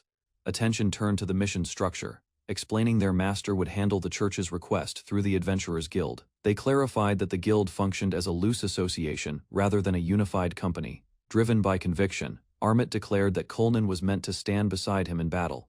Armit's companions apologized for his behavior, explaining he often lost composure regarding Kulnin. Kulnin cheerfully parted from Kaname and Milty, promising a longer talk next time. After the reunion settled, Milty suddenly remembered something Kaname meant to say earlier. Seizing the moment, Kaname proposed dinner after the expedition to discuss recent matters together. Days later, the subjugation expedition began as a leader addressed the crowd about shrinking human territory. Before departure, the church praised Mayuska as a divine healer who would safeguard Melzi village despite expected sacrifices. Kaname stood among the gathered fighters while citizens watched, promised a hero's welcome upon success. With commanding voice, the leader invoked blessings upon everyone joining the campaign. Crowds filled the square as wagons rolled forward, hopeful prayers mixing with anxious farewells. Far away in ruined Mel's village, shattered buildings, and a fallen doll revealed the devastation awaiting them. Monstrous rock lizards crawled through Mel's village ruins, tearing debris apart hungrily. For 5 steady days, the caravan advanced from the capital toward Mel's village without meeting threats. Guards surrounded the wagons, while Kaname walked beside them, unaware of approaching danger. Evening brought rest beneath the trees as companions gathered around a small fire. Calm expressions and quiet relief marked a brief moment of peace before chaos arrived. Rain poured suddenly when monsters charged from the darkness. Temple warriors formed ranks. Within the storm, healers treated the wounded tirelessly. Fatigue spread as the clash continued. Beneath a tent, Kaname delivered supplies despite exhaustion, resolved to protect everyone. Within the rain-soaked camp, a healer prepared to treat the wounded with medicine later. Though exhausted, the priestess insisted on continuing her work without relying entirely on others. Under the tent's edge, Kaname adjusted his hood and looked toward the battlefield. Anxiety surfaced as he wondered about the condition of those still fighting outside. Beyond the camp, monsters charged despite a sonic attack unleashed against them.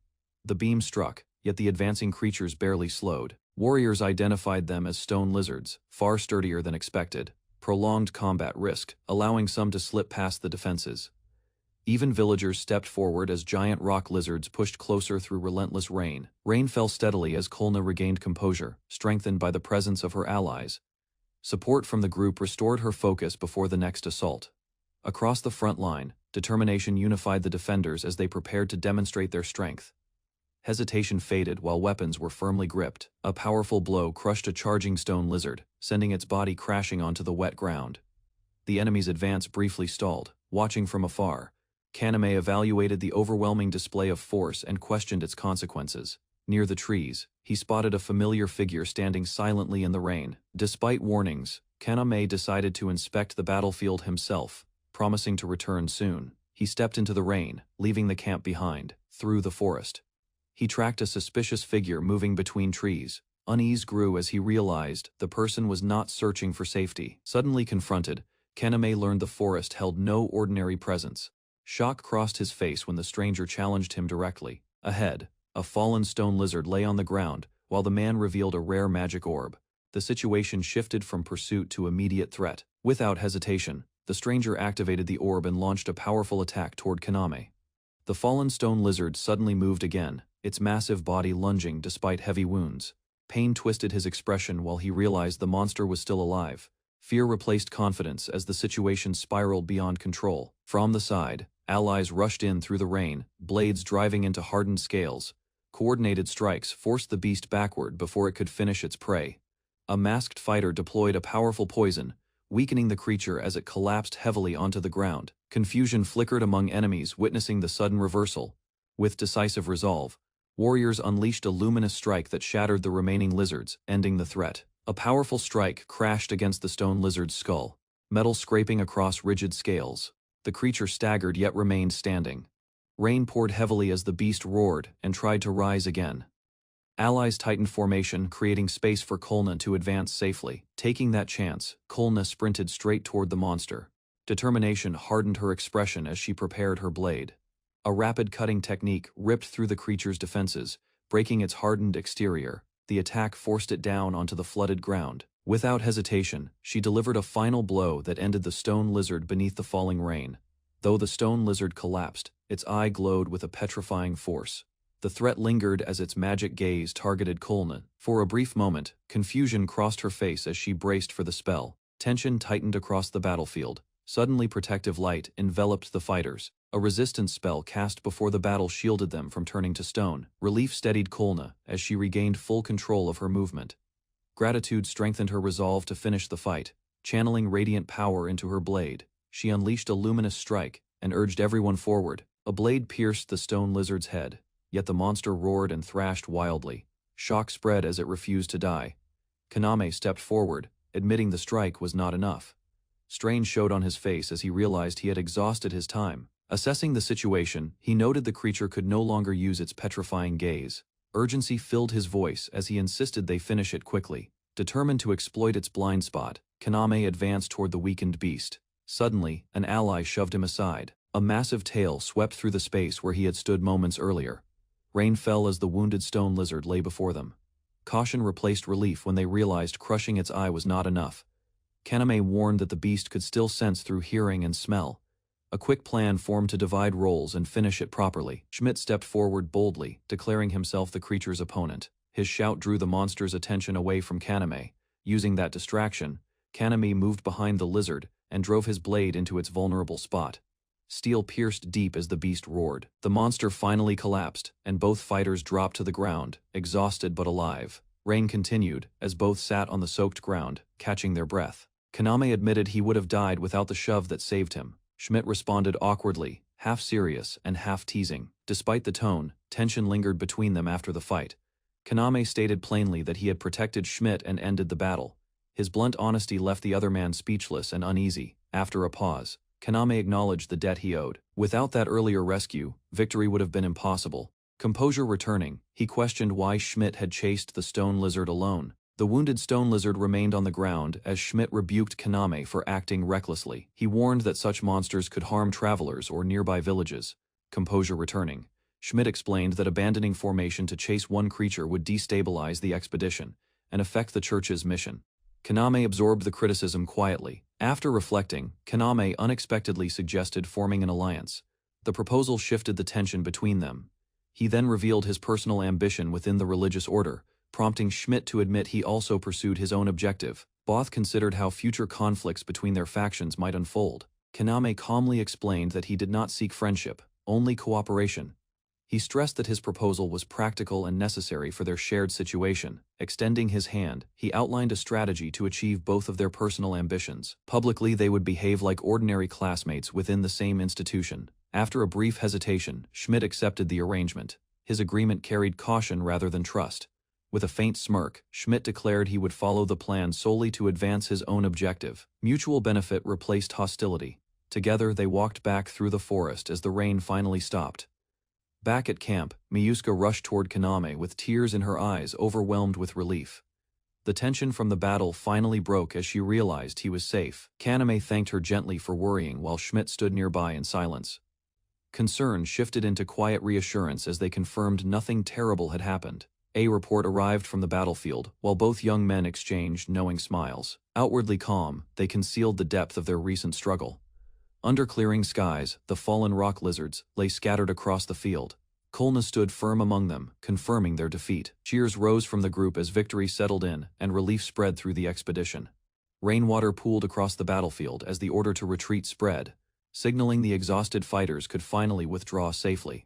The town square filled with food stalls and banners as residents celebrated the expedition's return. Crowds moved between vendors while laughter spread across the street. A cheerful girl thanked the returning members for their hard work during the journey. Her expression showed relief as preparations continued around her. Kaname, the black-haired young man, gently held a rabbit while greeting a companion. The group acknowledged the safe return with visible ease. Elsewhere, townspeople raised mugs beside a large roasted meal to honor the success. Kaname watched, surprised by the festival atmosphere. Later, the group discussed parade participation, assigned to backstage duties. Kaname quietly considered who should represent them publicly. After the expedition, attention centered on the Archbishop as official leader, leaving the adventurers' contributions quietly overlooked, despite their significant efforts. A girl revealed a medal granted by the church to honor her achievements, acknowledging the expedition's success while recognizing lingering dissatisfaction. The instructor who presented it explained that the medal could secure assistance from any church when necessary, giving it practical value. Kaname observed subtle jealousy within the group, yet the tension eased as festival scents filled the street. Soon they shared food at a stall, enjoying the celebration together as earlier concerns faded. While sharing food, the group agreed the village meals would feel plain after tasting the city's rich dishes. Kaname then asked about future plans. She explained that since others were staying longer, she decided to continue adventuring with them for a while. Living in the capital seemed manageable after recognition from the church. Another companion offered to introduce good restaurants if she remained in town. Gratitude eased the earlier tension. Nearby, a child noticed the rabbit and reacted with amazement. Kaname watched the encounter carefully. The rabbit's name was shared, and it responded proudly, drawing warm smiles from everyone present. A small girl approached the group, introducing herself as Carol while standing beside the rabbit. She mentioned her parents were absent. Soon, a man arrived and called out to her, relieved to find her safe. The child happily recognized him as family. The companions watched as the man gently checked on her, ensuring she had not wandered too far alone. Recognition followed when he realized they were adventurers who had returned safely from the expedition. The mood turned friendly. He introduced himself as Rommel White, explaining he had maintained a sword before their departure, linking their past encounter to the present. The girl explained she had come with her family for the parade and was not returning to the village. Her father stood proudly beside her. He revealed they had decided to remain in the capital, believing it was safer after recent dangers. Though attached to their village, uncertainty about future threats influenced their choice. Kanam and his companions listened carefully as the father admitted even his daughter no longer wished to go back. The decision felt final. Introducing his son Fame, he described the boy as young yet skilled in blacksmithing. Attention shifted toward the quiet youth. Kaname sensed clear potential in Fame, recognizing the presence of a blacksmith's talent within him. Carol clung to the rabbit as her family prepared to leave, reluctant to end the brief encounter. Kaname assured her he would bring Kyaro to visit next time, promising she would have more time together. Smiling brightly, she accepted the promise and waved goodbye, while the rabbit responded cheerfully. After they departed, attention returned to Fame. Kaname sensed he possessed strong aptitude for advancement and suggested visiting the blacksmith's atelier later. Watching the young craftsman carefully, Kaname concluded that Fame's future job would likely be unique, forming a quiet idea about his potential path. Trumpets sounded across the capital as crowds gathered along the main street. Kaname and his companions hurried toward the parade route, while banners fluttered overhead. Confetti drifted through the air as a robed girl watched with calm anticipation. The procession advanced between packed buildings. On the steps before the church, warriors knelt while the archbishop addressed them formally. Recognition focused on the expedition's official leader. Armored members stood in formation as praise echoed across the plaza, crediting their courage during the fierce battle. Before the cathedral towers, the archbishop proclaimed that faith in Orpheus had achieved victory, sealing the celebration with solemn authority. Before the gathered crowd, the archbishop addressed the healer, acknowledging her crucial role in securing the expedition's success. He credited her healing skills for preventing casualties, ensuring every member returned safely from the dangerous mission. Kaname watched quietly from nearby. Further praise followed as her insight and countermeasures against enemy magic were recognized publicly, highlighting her intelligence and preparation. With formal gratitude, the archbishop declared that others should look up to her dedication and service to her comrades. Amid rising cheers and falling confetti, the church officially granted her the title of Saintess, sealing the celebration with thunderous applause. Confetti drifted as the newly named Saintess stood beside the archbishop and a warrior, accepting the crowd's admiration with composed resolve. Away from the stage, her companions discussed her sudden rise in popularity, surprised by how widely her name had spread. One friend expressed gratitude, recalling guidance that helped counter dangerous magic during the expedition. Kaname listened quietly nearby. The healer reacted modestly, brushing aside praise while questioning the sudden attention directed toward her. She then admitted surviving a stone curse during battle thanks to that countermeasure, leaving the others startled by the revelation. With steady resolve, the healer clarified that the success was not hers alone, adding that something she learned there ended up protecting Kuchan. From the chaos of the fierce battle, memories revealed how her actions shielded everyone from the rock lizard's deadly magic. Smiles spread among her companions as they recognized her importance and proposed that Milady should also stand in the parade. Suddenly, a young man arrived and called out to Kulnan, interrupting the light-hearted mood. Facing her directly, he requested a private conversation, causing the atmosphere to grow noticeably more serious. Kulnan declined the invitation, explaining she could not discuss the matter publicly and needed to leave. The young man accepted as teammates began assembling nearby. After brief farewells, the group separated, and Kanam watched her depart with a thoughtful expression. Later, inside a room overlooking the street, a cloaked figure asked for everyone's opinion regarding a developing issue. A letter was presented, its contents suggesting a private discussion that required secrecy and caution. They learned the message had been delivered earlier by a shopkeeper, through an unknown messenger, raising quiet suspicion among the team. Concern spread through the room as they discussed the request, noting it involved a secret matter within the capital and carried clear danger across the table. A cloaked member described the situation as deeply troubling, while another sat quietly in thought. Analysis followed, pointing out that powerful factions in the capital constantly competed, making any hidden issue potentially volatile. Skepticism surfaced among the group, yet some suggested they should at least hear the messenger out before deciding. Despite tension, confidence remained as they agreed to prepare countermeasures, determined to respond firmly if the meeting turned hostile. After brief discussion, the group agreed to hear the messenger's story first before deciding whether to accept the request. Word arrived that the man from earlier was waiting downstairs, and permission was given to bring him up despite the late hour. Precautions were taken as one member quietly advised activating defensive skills in advance, in case trouble followed. Moments later, a hooded figure stepped through the doorway, the wooden door creaking as it slowly opened. Tension settled over the room while the leader watched the entrance carefully, preparing to confront whatever message the visitor carried. A hooded figure emerged from the shadows, greeting the adventurers while concealed intentions unsettled the silent room. A hooded man met Aramido's party and introduced himself under an alias, hiding his identity while requesting a private discussion. From his robe, he presented a sealed bottle, explaining it was a rare medicine brought from the royal capital after years of research. According to him, the substance allowed users to hear divine guidance, though the scholar examined it carefully with visible doubt. He clarified that the drug induced hallucinations and euphoria, with effects varying depending on the individual's tolerance. Furthermore, the man warned that the medicine was dangerously addictive and closely resembled narcotics.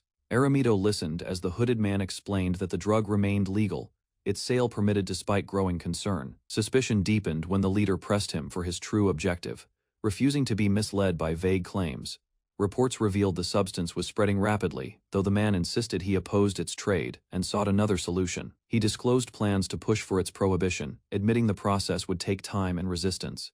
Finally, he requested the party investigate the source, revealing he had been attacked while pursuing his own inquiry. The hooded man warned that exposure would endanger him, fearing the assailant would discover his identity and silence him permanently.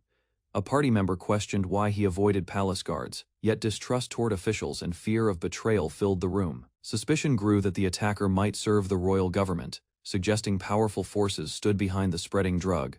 Unable to describe the thug clearly, the man admitted darkness concealed his features during the encounter. Aramido concluded the attacker possessed a specialized profession, recalling how skilled allies had been effortlessly slain. The hooded man offered a reward for their involvement, presenting a new expedition as compensation for the danger ahead. He revealed it concerned the subjugation of a rock lizard, acknowledging the party's past achievements and capabilities. After hearing him out, Aramido decided to consult his companions, postponing their final answer until the next day. With quiet confidence, the man accepted the delay and departed, hinting at ties to the royal capital. Once gone, the group chose not to follow, instead noticing an amulet bearing the symbol of Norva. The group examined the amulet and identified it as a symbol of Norva, guardian deity of the royal capital. Connections formed as they recalled Norva's doctrine, which focused on protecting the city through divine authority and strict order. Considering the man's words and behavior, they reasoned that officials from the capital could be involved behind the scenes. Deliberation followed, and one member concluded the request seemed manageable, since it required only investigating the medicine's origin. With the promise of a substantial reward and no immediate legal risk, the party gradually agreed to accept the task. Aramido admitted concern about the thug's profession, recognizing the danger posed by an unknown and specialized opponent. Suddenly, the mood shifted when a teammate reminded them that someone within their own group also possessed a unique job. Encouraged by this realization, the young woman stepped forward with determination, ready to contribute her abilities to the mission. While plans for a strategy meeting began forming, her attention quickly drifted toward the thought of having dinner first. Outside, evening settled over the town as the team left the table, debating whether her earlier snack had truly been enough.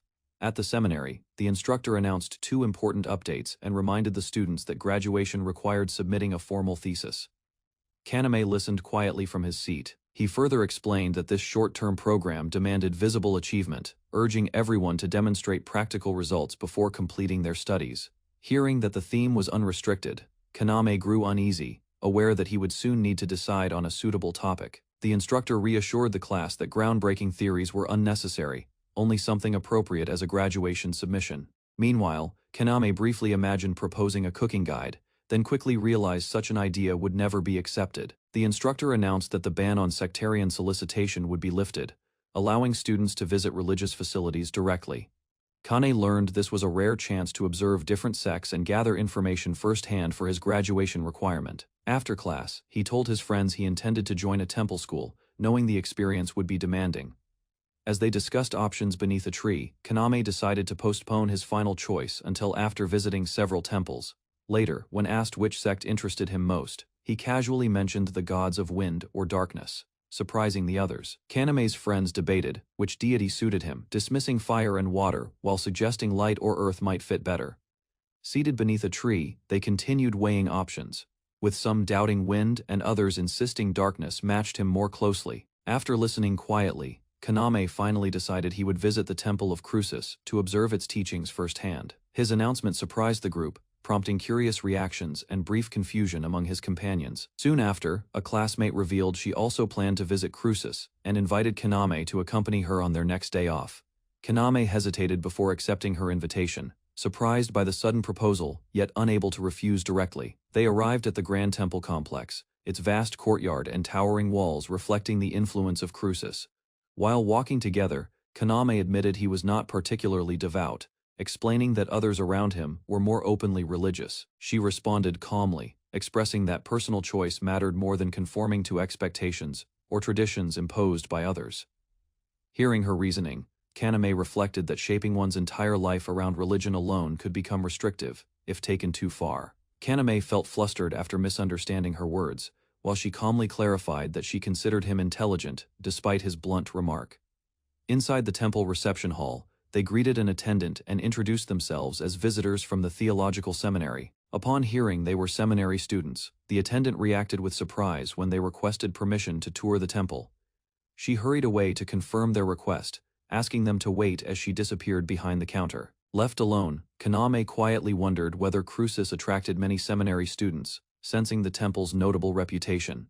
The attendant politely guided Kaname and Celine to another room, leaving him slightly uneasy about the unexpected formality. As they waited, Kaname sensed someone watching him and turned instinctively toward the vast interior hall.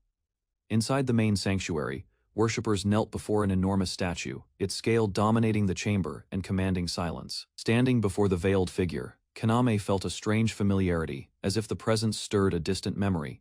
When Celine called his name, he snapped back to awareness, apologizing softly while the lingering sensation remained in his mind. While waiting in a private room, Kaname learned that a guide would arrive soon, and Celine noticed he had seemed distracted earlier. Recalling the sanctuary, he admitted the statue left a strong impression and stirred a strange sense of nostalgia within him. Although he could not explain the feeling clearly, he described it as familiar, despite never visiting the temple before. Celine gently wondered whether the experience had awakened some hidden faith, mentioning that others had teased him about it. Kaname grew uneasy at the suggestion, dismissing the idea internally while thinking about how talkative his classmate could be. A sudden rumbling shook the waiting room, and Kaname realized the noise was coming from beneath the floor. Before he could react, the ground bulged upward and a gloved hand forced its way through the boards, startling both of them. As the intruder emerged from below, Kaname shouted in confusion while his companion stood frozen, gripping her weapon in alarm. Kaname stood inside the parlor as a female adventurer confronted him and the seated noblewoman. He revealed their intention to visit the Temple of Crucis. Calmly he clarified that the adventurer was someone he knew. The noblewoman observed her carefully, weighing trust against caution. Doubt surfaced over the adventurer's unusual appearance. Kaname sensed the tension rising as suspicion filled the room. Fear of being discovered shifted the discussion toward escape. A quick decision was made to use the window. The adventurer accepted the plan and prepared to leave. Kaname requested a proper explanation later. After reaching the temple, Kaname asked Serene to keep their visit confidential. The noblewoman considered the cost, aware that involvement with the temple would not be cheap. Soon, a young priest named Taylor McDaniel greeted them and introduced himself as their guide. He led them forward without delay. Inside, grand halls opened before them as Taylor explained that Crucis was the god of art. Worshippers trained there to gain specialized abilities. Various visitors passed through daily, including soldiers, adventurers, and entertainers. Taylor indicated different individuals while describing their combat and artistic roles. Among the visitors were pregnant, women seeking blessings. Kaname looked surprised as he learned they also came for support. Within the sacred hall, a pregnant woman knelt in prayer. The guide explained that they sought blessings for their unborn children, hoping they would receive suitable jobs. Kaname reflected on the temple's purpose and sensed it differed from other divine domains. He quietly questioned whether such matters extended beyond Crucis's authority. Suddenly, the temple's chief appeared before them. Taylor reacted with surprise as the dignified man introduced himself as Prometheus Galadi. Kaname expressed respect upon realizing the importance of the visitor. Meanwhile, the deputy head seemed absent, adding uncertainty to the meeting. Prometheus offered to explain the temple's deeper matters personally. Kaname and his companion agreed, prepared to hear what he wished to reveal. Kaname crossed the vast main temple with the noblewoman, watching worshippers kneel while others moved quietly between the tall pillars. Attention turned to the rare explanation they received from the chief himself. She remarked on his bold questions, and Kaname felt uneasy about it. Thoughts of the meeting remained vivid as she described the chief's enthusiasm. Kaname admitted he had only briefly considered building a temple in a remote area. A faint smile formed as he concluded the discussion was worthwhile. She continued observing him in silence. Her teasing remark about a darker god unsettled him, leaving Kaname questioning his expression. The noblewoman smiled softly and admitted she had been teasing. She remarked that Kaname's earlier expression had seemed unexpectedly cool. Kaname stood quietly, unsure how to respond, while she observed him with growing interest. Her impression of him continued to change. Their conversation drew attention from nearby men, who began staring openly. The noblewoman accepted the situation lightly, while Kaname reacted with confusion. One man stepped closer and made an unnecessary remark about her attire. Kaname moved subtly, placing himself between them, as she calmly thanked the stranger and walked ahead. He signaled that it was time to leave. The men watched in disappointment as Kaname and the noblewoman departed together. Kaname hurried to the temple staff and reported that his companion had been surrounded by troublesome men. He asked for immediate assistance. Doubt crossed his mind about relying solely on temple members. He realized the situation outside might already be escalating. Spotting the deputy chief nearby, Kaname felt a brief sense of relief. Meanwhile, Serene stood facing the men, enduring their presence alone. The deputy chief stepped forward with a stern expression and confronted the men directly. His warning carried clear authority within the temple grounds. Intimidated by his presence, the men quickly apologized. Order returned as they withdrew under his sharp gaze. After the disturbance ended, the deputy chief received their gratitude and warned them to remain cautious. The troublesome men withdrew, leaving the temple grounds under watchful order. Kaname agreed to depart as Serene suggested returning. They left the deputy chief behind and walked away from the temple together. Outside, the town's buildings rose closely along narrow streets. Kaname questioned why someone had secretly exited that place. Later, a small group gathered indoors to discuss a new request. Suspicion of being followed surfaced as they reviewed details about a man involved. Doubt spread regarding trust within the room. Kaname sensed he was once again the least favored presence. Serene stated her trust in Kaname, easing tension in the room. Attention shifted toward him as doubts quietly faded. The group agreed it would be quicker if the explanation came directly to him. Kaname listened while others prepared to clarify the situation. Confidentiality was stressed before any decision could be made. He accepted the condition without hesitation. The request involved tracing the source of illegal narcotics spreading through the area. Kaname understood the seriousness of the task. Their search had already reached wholesalers, brokers, and smugglers, revealing an organized chain behind the trade. During the meeting, the group described how they followed a wholesaler at night. Their presence was exposed when an armed escort suddenly appeared. The man who handled the surveillance admitted he was the one tailing the suspect. Kaname questioned whether proper caution had been taken. The escort had not been visible at first, but he charged without warning. Realizing the danger, they regrouped and withdrew quickly. Kaname asked whether the attacker possessed a defined job. Confirmation suggested the opponent was trained and capable. Outnumbered, the escort still drew his sword and attacked 6 people directly, showing confidence and unusual combat ability. The female adventurer explained that she realized the situation was serious and doubted she could win alone. The opponent's movements grew heavier and faster during the clash. Kaname listened carefully as she described how the man forced his way through their formation. Others acknowledged the danger she had faced. Their leader stated that supporting Kulna was only natural in that situation. Responsibility and teamwork shaped their decision. Believing the enemy was at a disadvantage, they pursued him. The chase continued, despite uncertainty. After briefly losing sight of the target, she searched anxiously. Determination returned once she located his trail again. Kaname assured the group that he would help if possible. The female adventurer admitted she had wandered through the temple before appearing unexpectedly. With the discussion concluded for the day, Kaname prepared to leave. Others insisted on accompanying them, unwilling to let the pair depart alone. Outside under the streetlights, he asked Coleman about the escort's job. She believed it matched a swordsman or knight. Kaname considered a different possibility and mentioned the role of a magic knight. The suggestion caught her attention. He explained that such warriors could enhance themselves temporarily, raising their abilities beyond ordinary combat classes. Kaname proposed that exploration magic allowed the escort to detect their careful surveillance.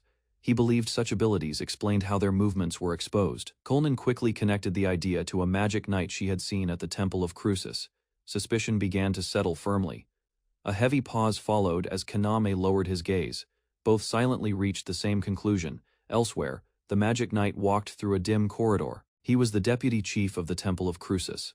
Kaname stands inside a quiet chamber, gazing through the open gate toward the distant castle rising beyond the city. Doubt lingers as he observes the unfamiliar land before him. Outside, 2 individuals question whether he remains the same person as before. Uncertainty surrounds their plan to test him once more. Later, a young woman approaches Kaname, believing he can help confirm the deputy chief's identity. Resolve builds as he agrees to assist her investigation. She requests cooperation, trusting they share responsibility in this matter. Accepting the situation, Kaname prepares himself for what lies ahead. Before parting, she asks if he will choose the Temple of Crucis. The weight of that choice settles heavily on him. Kaname hears her warning about the temple's high risk. After weighing the danger, he decides the issue should be settled quickly even if authorities must be involved. By the iron fence, she considers his judgment. Gradually, she accepts his reasoning and calms herself. With renewed composure, she explains that adventurers can enter that temple freely, making it convenient for her movements as well. Surprise crosses Kaname's face as he realizes how easily she can access the place. At another location, a separate figure notices Eddie's condition and senses a new complication emerging.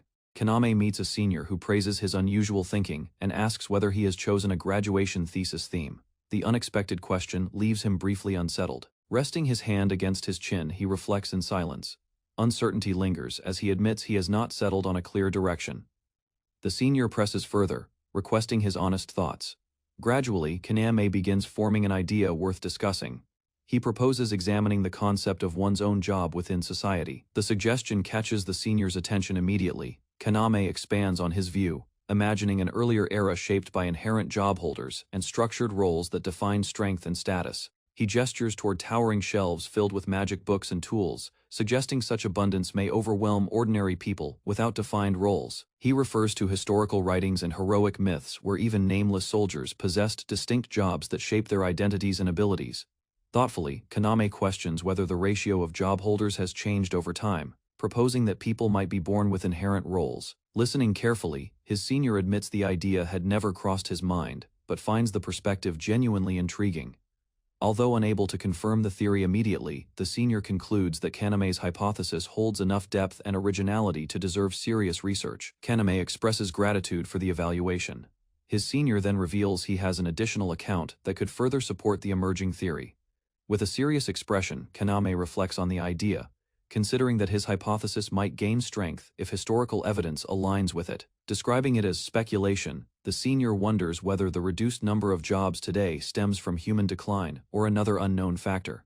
An unexpected claim follows, suggesting ancient civilizations once possessed the capability to change jobs freely. Offering a calm clarification, the senior admits it is only a passing thought, prompting Kaname to quietly contemplate the broader consequences. Kaname faces his senior, as he is asked whether he intends to turn his idea about jobs into a formal graduation thesis. Caught slightly off guard, he hesitates. His senior assures him that support will be given if he chooses to pursue the topic seriously. At that moment, another professor enters the room and notices the discussion still continuing between them. The senior quickly explains they are talking about Kaname's possible thesis, clarifying that it has not yet been officially decided. Listening quietly, the newly arrived professor closes his eyes in thought, calmly assessing the situation before offering any response. The newly arrived professor apologizes for interrupting, admitting he was distracted by his own thoughts before noticing the discussion. Turning to Kaname, he acknowledges the hypothesis as interesting, yet pauses, carefully weighing its academic viability. After brief consideration, he explains that such a topic could prove difficult for a formal seminar graduation thesis. Concerns arise about gathering sufficient evidence and completing the research within the limited months remaining before graduation. Finally, he suggests that interviewing a church saint connected to job changes may be necessary, hinting at a crucial lead for Kaname's research. Kaname clarifies that he does not plan to submit the job theory as his graduation thesis, and explains he only sought Eddie's opinion.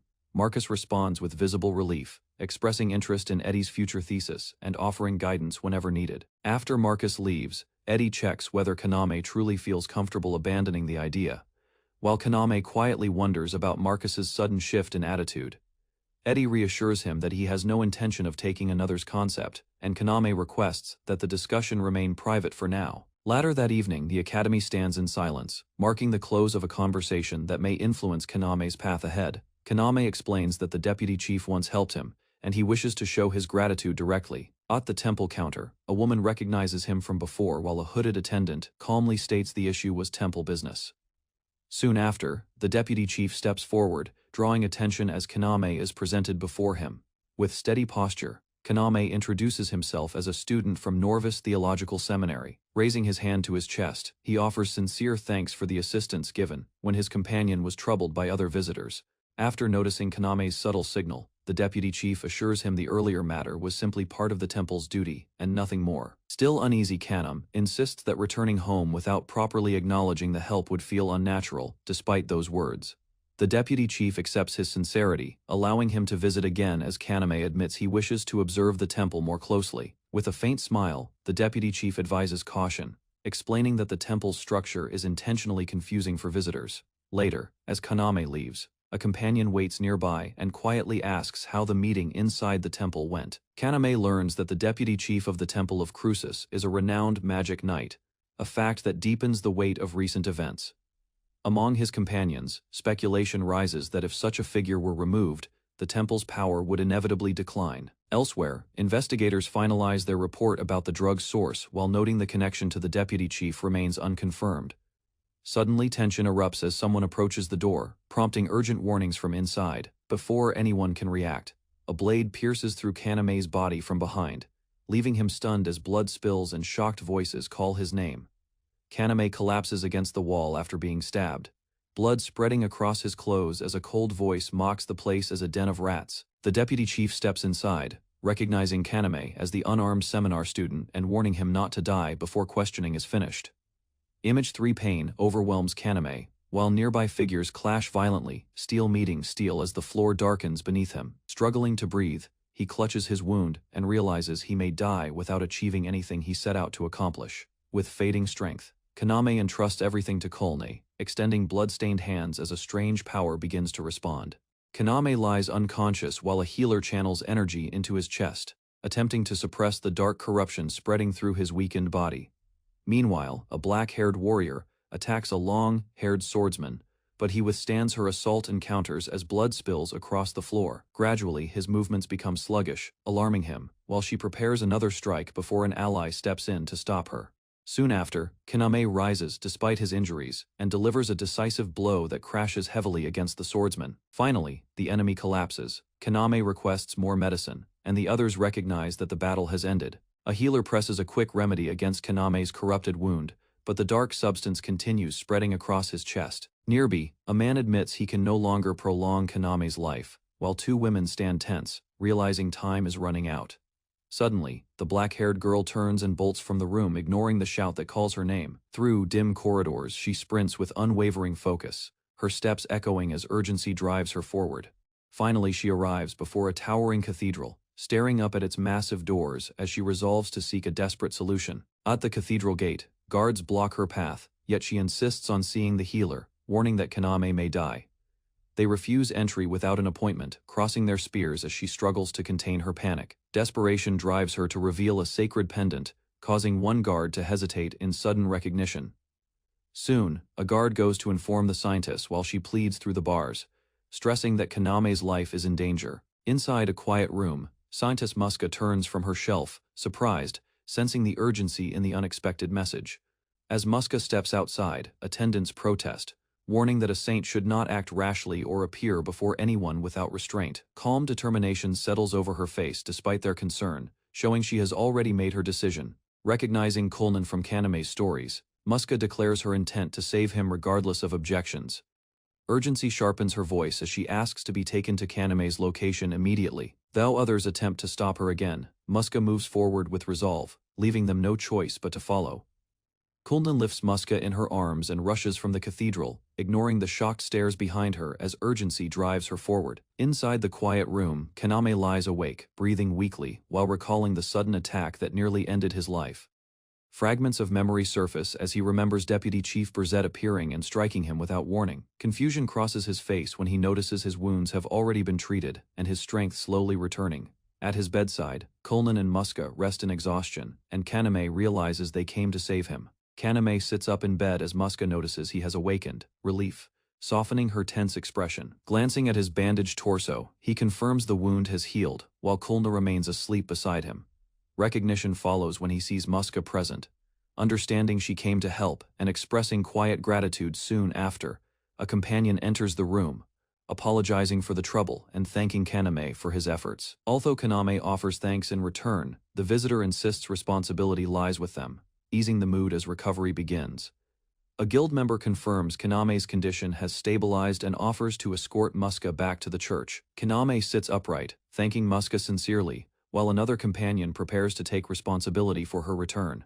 With a calm smile, Kaname assures them he can manage and asks that Kulni be allowed to continue resting. After brief farewells, Muska and the others leave, promising to see him again once he fully recovers. Soon the room grows quiet, and Kulnan wakes beside the bed, meeting Kaname's gaze as morning light settles between them. Sitting upright in bed, Kaname mentions that Muska has already departed and admits he failed to thank her properly for saving his life. After a brief pause, he recognizes that Kulnan was the one who rushed to bring Muska when his condition turned critical. With a gentle expression, he apologizes for causing her distress and sincerely expresses gratitude for her efforts. Unable to hide her emotions, Kulna lowers her head and confesses how frightened she was of losing him. Quietly, Kaname reaches out and draws her into an embrace, allowing the lingering anxiety to dissolve between them. While Kaname and Kulna sit close together, a bespectacled man suddenly enters, apologizing lightly as he interrupts their private moment. Recognizing the visitor as Berzet, Kaname stiffens, and the man calmly asks Kulna to keep watch over the restrained prisoner. Concern arises when he explains the sleeping gas will soon wear off, though Kulna assures him the captive remains chained and unconscious. After noting the prisoner's strong resistance to drugs, the man decides to prepare another dose and requests supervision until he returns. Left in the room, Kaname studies his recovering body in silence, as Kulna stands nearby ready for whatever happens next. Kaname asks to observe Berzet's transfer, and the bespectacled man informs him it will happen that night. Though permission is granted, he is warned that Berzet remains dangerous despite being chained, as he is a magic knight. Walking through the corridor, Kaname confirms he has personal reasons for wanting to meet the prisoner. Memories surface of the moment Berzet attacked, and Kaname reflects on the man's former role as a village protector. Clenching his hand, Kaname considers a new possibility, realizing his ability may now strip away the power tied to an inherited job. Standing before Kulne, Kaname explains that his ability poses a direct threat to those bound to specific professions, and decides to revert Berzet's job to Magic Knight. In the holding room, the chained Berzet stirs awake, glaring at his young watchers with restrained irritation. Approaching calmly, Kaname addresses the former Deputy Chief, who remarks on his survival and studies him with guarded interest. Maintaining composure, Kaname requests permission to ask a question while observing the prisoner's condition closely. With steady eyes, he notes Berzet's reputation as an excellent temple manager, preparing to test the limits of his newfound power. Bound to a chair, Burzet claims his actions were for the sake of a divine crisis and questions Kaname's intentions. Listening carefully, Kaname hears him criticize the other great temples, arguing that unfair treatment and power struggles demand wealth to enforce authority. Unconvinced, Kaname presses for clarification, seeking to understand what he truly means by injustice. Before the exchange deepens, the bespectacled man returns and apologizes for the delay, drawing their attention. After Kaname agrees to proceed, the man readies a fresh dose of sleeping gas, warning them to step back as Burzet exhales faint mist. Extending his hand toward the restrained man, Kaname activates his ability while the others watch, and the doctor remarks that the prisoner should remain asleep for a full day. Dark fragments flicker around Burzet as the power takes effect, leaving Kaname wondering what he truly meant by unfair treatment of the crisis. Outside, a prison carriage waits in the courtyard, prepared to transfer the captive under heavy guard. Inside the wagon, Burzet suddenly tightens his fists, chains clanging loudly as he tests their strength. Raising his head behind the bars, he opens his eyes with a cold glare, showing that his will remains unbroken. Kaname listens as two men decide to report their evidence to the doll temple, believing its authority can manage the situation. Concern grows over church politics and Burzet's reassignment. While seated, he evaluates Crucis Temple's involvement and agrees Doll seems reasonable. Careful thought guides his measured conclusion. Doubt emerges about possible corruption within Doll's leadership and rumors of churches seeking dominance. Still, the group recognizes Kaname's sharp judgment. A case is opened, revealing neatly arranged magic orbs inside. The orbs contain recorded proof of an illegal drug transaction, secured through significant risk. Discussion shifts toward making copies of the recordings, requiring assistance from a skilled magician. Attention turns to Kaname and his connection to the Magic Research Institute. Pressure mounts as others suggest obtaining help through his contacts. Unease crosses Kaname's face while expectations settle on his decision. After brief consideration, he requests time to think, unwilling to act hastily. The group watches closely, waiting for his response. Agreement follows, yet suspicion lingers as someone asks about the remaining 3 members involved. Explanation comes carefully. They were summoned by the garrison, and details cannot yet be disclosed. Concern deepens when Burzet's whereabouts are questioned. Responsibility falls to Kaname as the others continue verifying the collected evidence. Confidence is placed in him while unresolved details remain under review.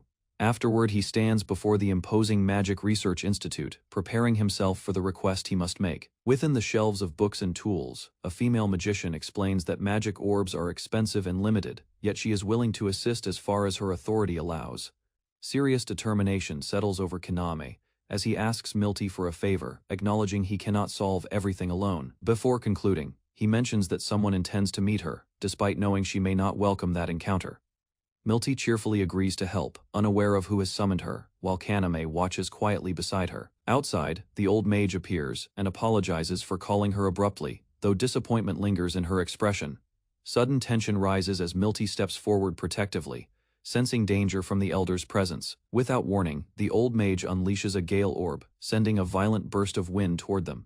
Before the attack can land, Kaname intervenes and nullifies the spell instantly, leaving the old mage stunned as his magic vanishes. Confidence fills Kaname as he realizes he can disable the magic by altering his opponent's job before activation.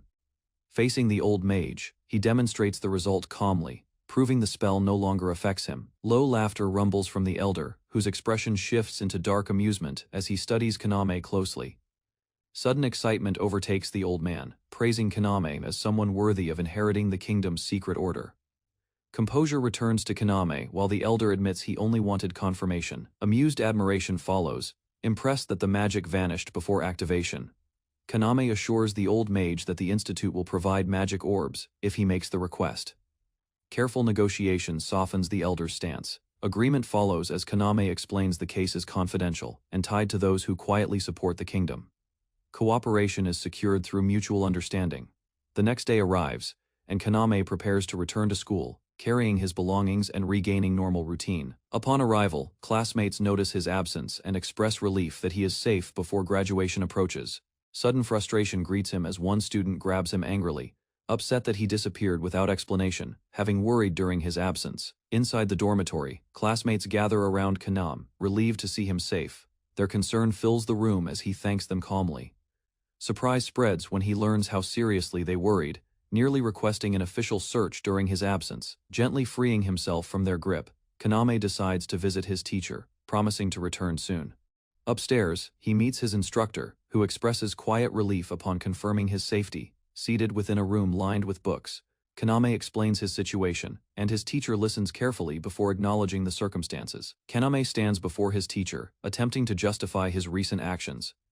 Suspicion lingers as the instructor questions his decisions and reminds him of the danger involved, calm but firm. The teacher admits the explanation is difficult to accept and warns against offering shallow excuses. Discipline follows as Kaname is ordered to write a letter of reflection, though relief appears when his safety is acknowledged. Later, the teacher reveals he visited the Crucis temple and heard complaints about unfair treatment surrounding their god. Tension settles over the room as the teacher quietly processes the implications, leaving Kaname aware that deeper issues remain unresolved. Kaname notices his teacher distracted and calls for his attention. The instructor admits he was thinking about what might satisfy the priest, yet remains uncertain. Trying to lighten the mood, Kaname suggests turning the issue into a subject for his graduation thesis, believing it could be meaningful. Serious caution follows as the teacher explains that theses are archived in the seminary library and accessible to others after evaluation. Leaning forward, he warns that once published, the work may reach unknown readers and carry unintended consequences.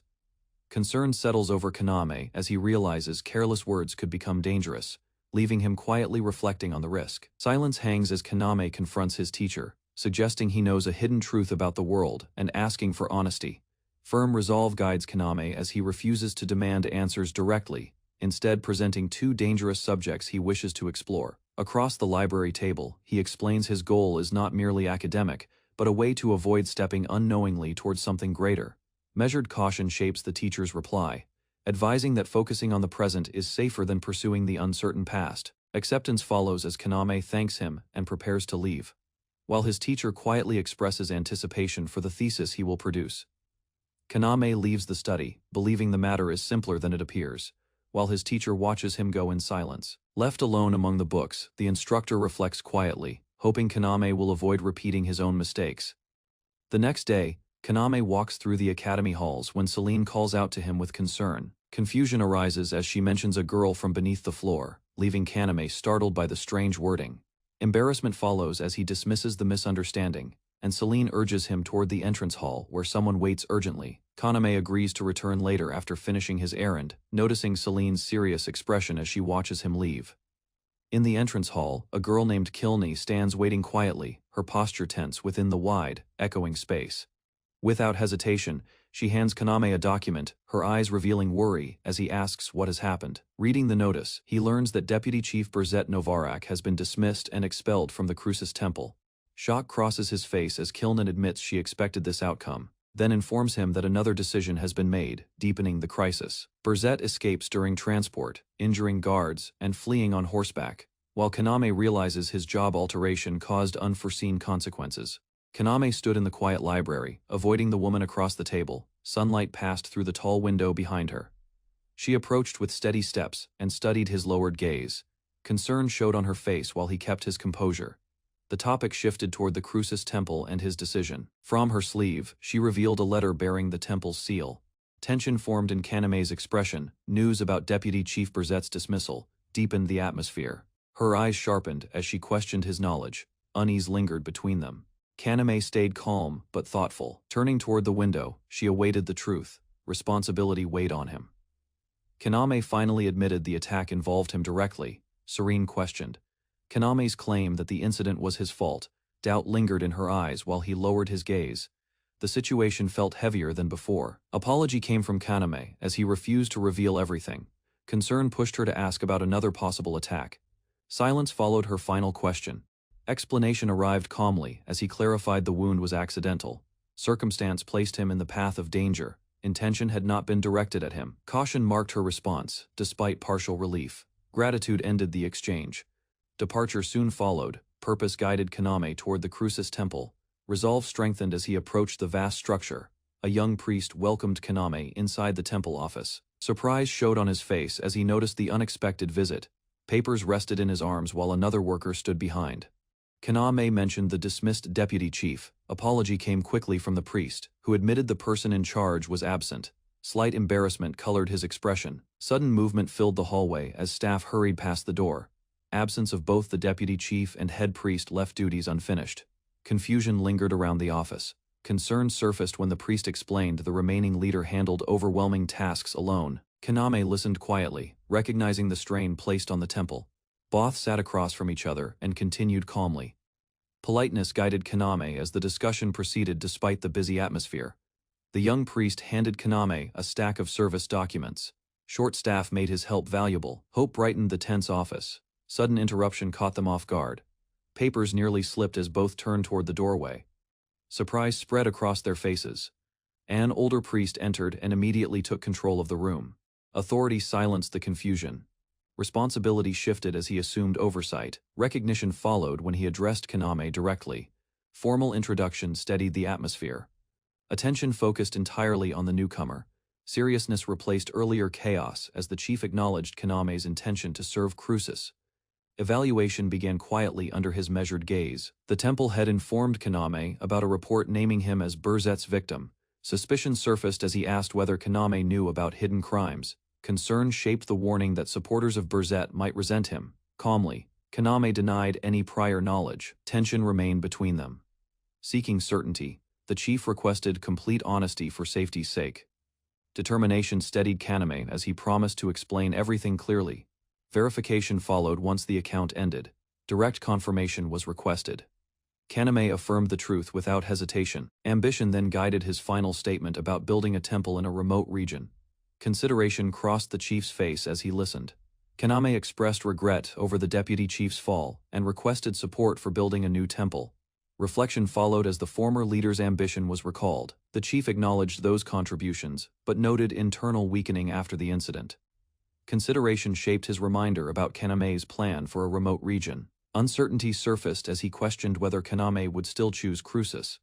Warning came that constructing a distant temple might disrupt his goals. Resolve strengthened Kaname's answer. Commitment to remain with the people of this temple defined his purpose. Recognition softened the chief's expression. Blessing concluded their meeting beneath the silent statue of God Crucis. Mutual respect settled between them as Kaname prepared for the path ahead. 2 months later, a formal ceremony marked the students' graduation. An instructor stood before the class and announced their placements with calm authority. Several names were assigned to different temples and churches. Attention shifted across the room as futures were decided. One by one, Kaname and Serene were designated for Crucis Temple. Quiet satisfaction settled over them as they accepted their path. Celebration followed among classmates, including one student repeating the year. Laughter and applause eased the tension of parting. Memories of the past year lingered as everyone prepared to leave. Growth, hardship, and shared effort shaped their final farewell. The instructor addressed the class with visible pride and relief. Students waved toward him, grateful for his guidance. Reflection filled the room as graduation settled. Invitation arose from the students to celebrate together. Surprise softened the teacher's usual composure. Emotion surfaced as he realized their sincerity. Evening brought everyone around shared tables beneath warm lights. Glasses were raised in celebration of achievements and perseverance. Laughter replaced earlier tension. Conversation flowed freely as food and drink were enjoyed. Kaname joined the gathering, tasting wine carefully while listening to others. Later, a classmate approached Kaname with a serious expression. Curiosity lingered as the celebration continued around them. A classmate abruptly questioned Kaname's sobriety, unsettling the table. Suspicion and irritation surfaced as attention focused on him. Accusations escalated when another student shouted angrily. Protest and denial collided, shaking the cheerful mood. Attempts to restore order followed as others spoke over the noise. Frustration lingered, yet the argument slowly lost intensity. Lighter conversation gradually returned, shifting toward jokes and future reunions. Teasing remarks eased the earlier tension. Eventually, the instructor joined Kaname at the table. Calm reflection replaced conflict, while the celebration continued quietly. Kaname and his instructor shared a quiet table during the celebration. Gratitude passed between them as they reflected on the demanding year. Teasing remarks followed about Kaname's constant troubles. Weariness showed in his posture, while the instructor observed calmly. Drink in hand, the teacher dismissed his words lightly. Kaname struggled to accept the explanation, sensing hidden meaning. Revelation emerged as the instructor admitted he once served as deputy chief of the Crucis Temple. Surprise registered on Kaname's face as the past resurfaced. Calmly, the teacher clarified that he had stepped away after extensive research in earlier years. Silence settled between them as understanding deepened. Kaname quietly considered the teacher's past emotion while staring at the glass before him. Doubt surfaced as he questioned what that history truly meant. Across the cluttered table, reassurance came gently from the instructor. Confidence in Kaname's future replaced uncertainty. Confusion lingered briefly in his expression. Gratitude followed as Kaname accepted the encouragement. Warm resolve settled in his heart while the teacher offered support in times of emergency. Suddenly, commotion broke out nearby when a classmate nearly collapsed. Concern spread as others rushed to steady him. Discovery of strong alcohol explained the chaos. Realization dawned that excessive drinking caused the scene, shifting attention away from earlier reflection. A strong bottle was revealed at the table, explaining the earlier chaos. The teacher calmly drank despite warnings, while others watched with concern. Outside under the night sky, friends supported the unsteady classmate along the street. Responsibility shifted as they escorted him home carefully. During the walk, tension surfaced between two students. A strained promise and unresolved feelings emerged beneath the dim lights. Discussion turned serious as they acknowledged future distance and strict evaluation from higher authorities. Consequences weighed on their choices. Despite lingering conflict, faint humor returned. As directions were debated, the group continued through the dark city, maintaining fragile companionship. A letter arrived at the residence, delivered with quiet formality. The long-haired teacher accepted it calmly, sensing its importance before breaking the seal. Later, he read the message by the tall windows and spoke privately with a visitor. Certain matters remained too sensitive for writing, requiring direct explanation. Gratitude filled his thoughts as he reflected on the sender's safe graduation from the seminary. Satisfaction showed in his composed expression. Meanwhile, Kaname stepped into the temple courtyard at dawn. Determination marked the beginning of his service at the Crucis Temple. Kaname started his morning at Crucis Temple beneath a superior's cold scrutiny. The vast halls felt distant as he accepted his assignment without protest. The senior priest regarded him with composed approval, emphasizing the importance of reception duties. Unease stirred within Kaname, though he maintained a respectful posture. A firm reminder followed, stressing that even unordained staff could handle such work. Responsibility settled heavily across his shoulders. Reference to the deputy chief increased the pressure surrounding him. Lowering his eyes, Kaname understood expectations were absolute. Positioned at the entrance desk, he faced arriving visitors and began performing his role diligently. Several visitors approached the reception desk with different purposes. Kaname listened carefully and guided each of them according to temple procedures. Throughout the day, he answered questions, directed guests, and handled small concerns efficiently. Maya later greeted him warmly after the busy hours ended. She acknowledged the successful turnout and recognized his steady support. Kaname reflected quietly on his previous experience in hospitality work. Maya observed his organizational skill and noted his growing capability. Her assessment suggested that greater responsibility might await him.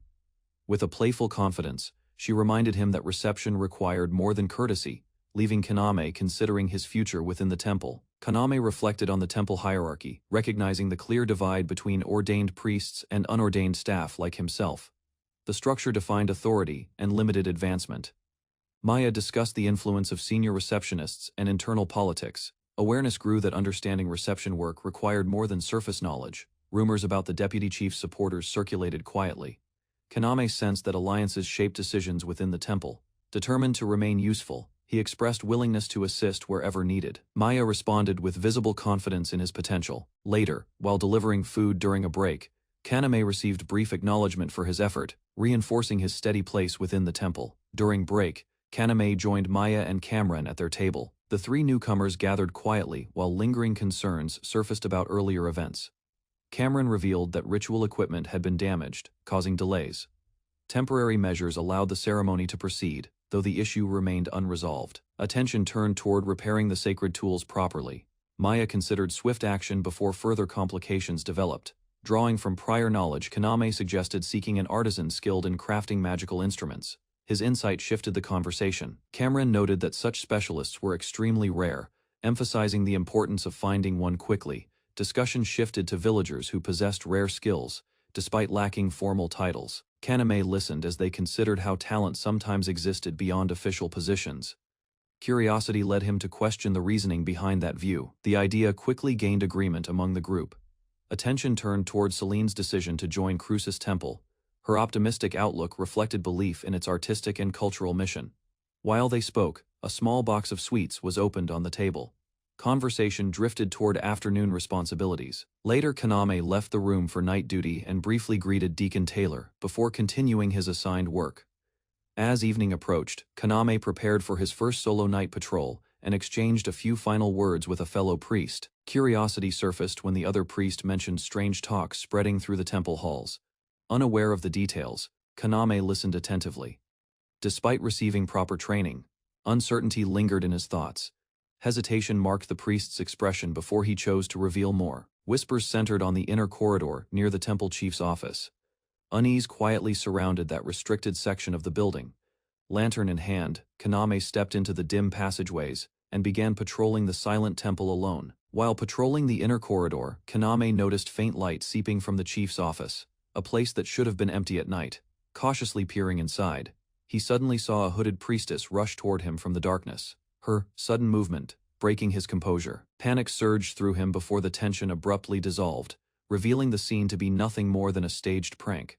Serene appeared amused, already aware of the tradition meant to test newcomers' nerves within the temple. Embarrassment settled over Kaname as the others laughed, satisfied with the success of their harmless initiation ritual.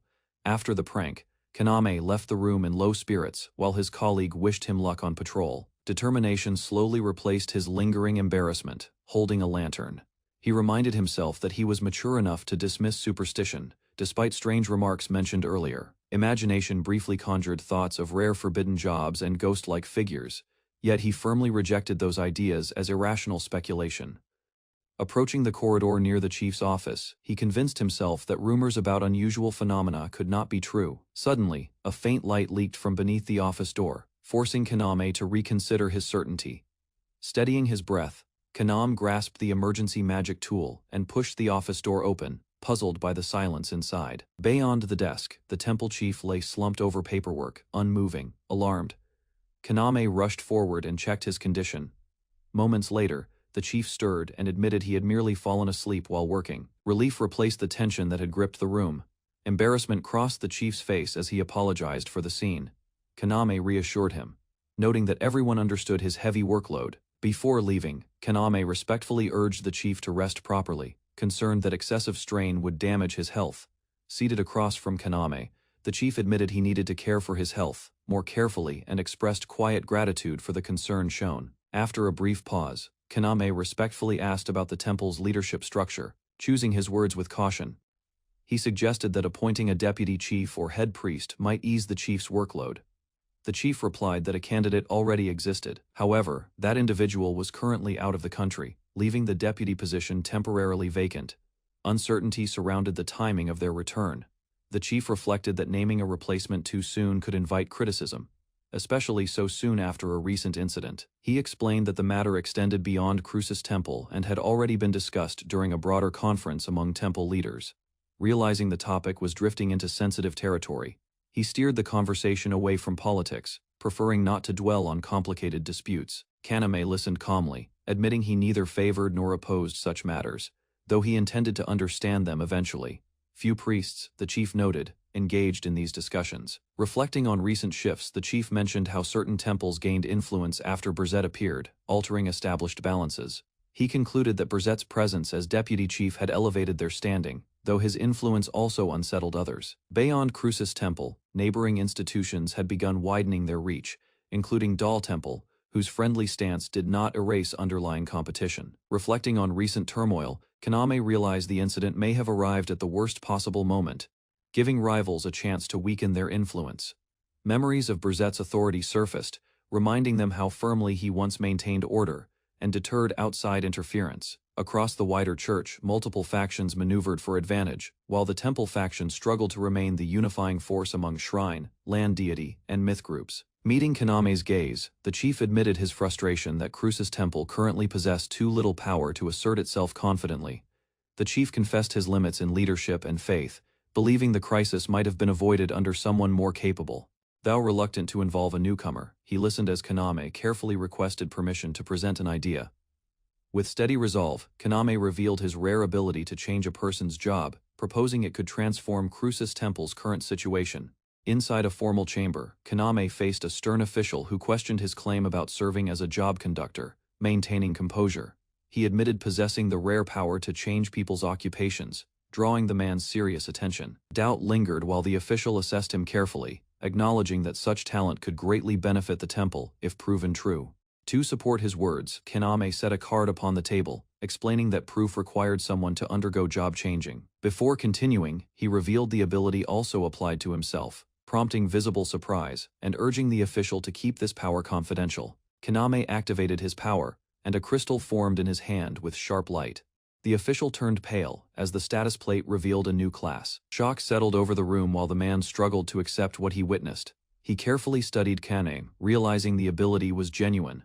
The crystal rested on a tray as the official reconsidered every possibility. Doubt remained, yet no clear trick could explain the transformation. He hesitated, unsure whether further explanation was necessary. Meanwhile, the official admitted that changing others' jobs alone carried great significance.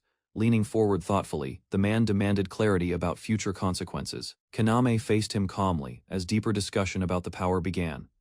Kaname revealed that before entering the seminary, he ran a remote shop offering job changes to anyone who sought new paths. The official understood this meant expanding access widely, challenging systems that limited such power through wealth and strict requirements.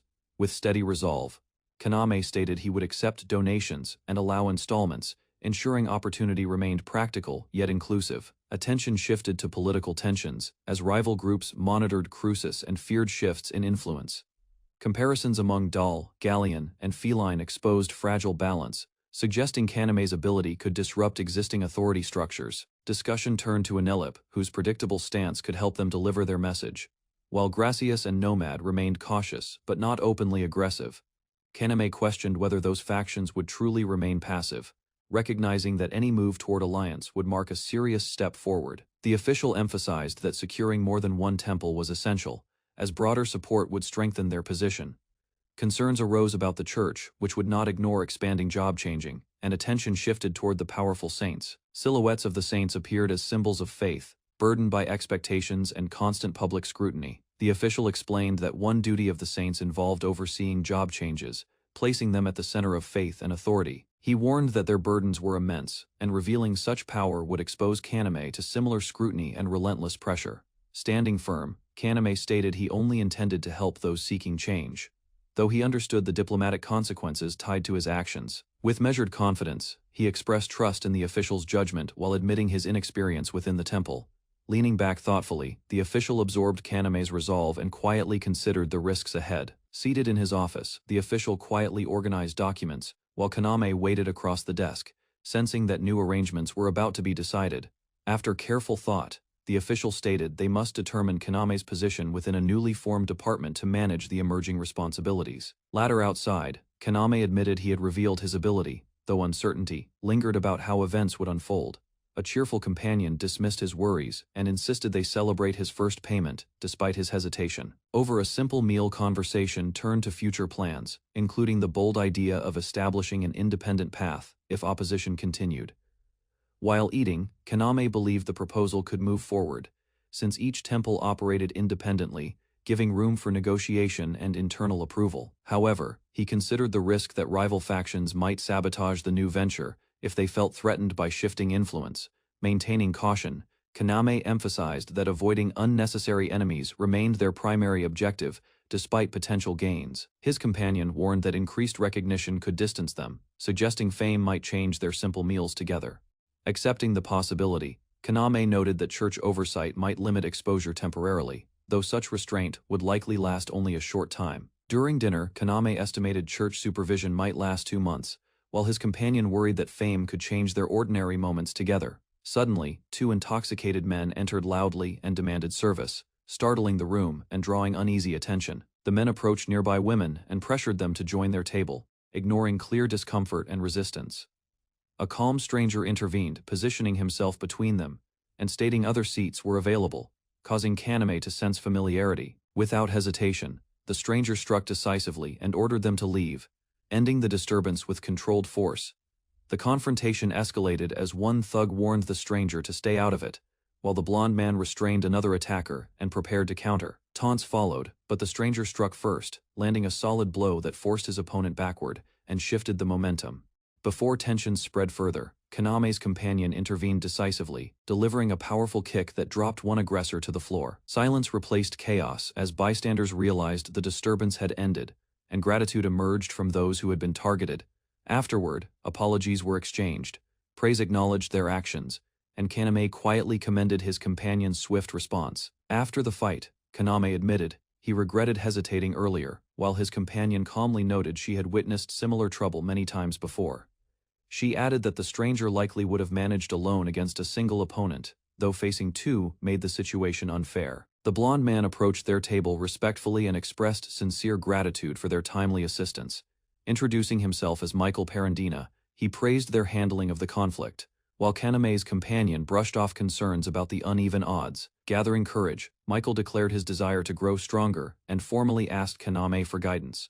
Michael admitted his request was difficult, explaining he possessed skills and had participated in services at the Crucis Temple without special training. When asked which aristocrat he served, confusion arose as Kaname clarified he was simply an adventurer and did not belong to any noble household. Surprised, Michael apologized and remarked that most job holders usually worked under aristocrats. While Kaname's companion mentioned court service did not suit her, Michael then revealed he served Prince Aizen, the fourth prince of the Kingdom of Claudia, drawing clear surprise from Kaname. He added that the prince valued talent over family status, though many nobles still looked down on him. With firm resolve, Michael clenched his sword and stated that growing stronger was necessary to properly support Prince Aizen. Turning toward Kaname's companion, he requested a single match to measure how his abilities compared against a true job holder. Calm acceptance followed as she agreed to the duel, stepping outside to settle the matter without hesitation. Moments later, the clash concluded swiftly, and Michael lay defeated, overwhelmed by the clear gap in skill. After ensuring he would recover soon, Kaname quietly concluded that the fourth prince's knight possessed sincerity and potential, despite his present weakness. Kaname considered announcing the temple's new business carefully, aware that rumors about false miracles could damage Crucis if mishandled. Realizing a demonstration would be necessary, he discussed practical steps while his companion reacted with growing interest. Excitement followed as they imagined the impact of revealing job changing publicly within the city. Far away, a carriage arrived at the gates, and a composed woman stepped down, anticipating her meeting with Kaname. Kaname stood at the temple counter as a woman expressed gratitude after offering her song to the goddess. Priests arranged a special time for the ritual. Calm returned to the hall while Kaname and his colleague prepared to rest. Footsteps echoed across the floor as someone approached from behind. A tall woman named Mylene appeared before them. She observed Kaname closely and formally introduced herself as the newly appointed senior priest of the temple. Mylene explained she would be away from the main sanctuary for a while, and entrusted responsibilities to Kaname. Her composed demeanor signaled authority. After departing, silence lingered.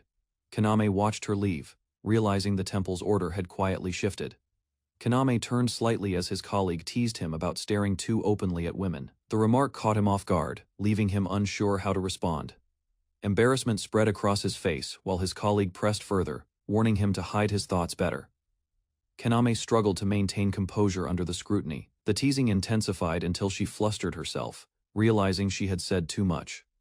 Kaname observed her reaction, growing more curious about Mylene's true character. Later, he sat alone in a classroom, reviewing materials in silence. Other trainees listened quietly as the lesson continued. Several men glanced toward him with visible tension. Kaname remained calm, aware that attention within the temple was steadily increasing. While seated in the classroom, Kaname sensed hostility from a nearby trainee and kept his expression neutral despite the uneasy atmosphere surrounding him.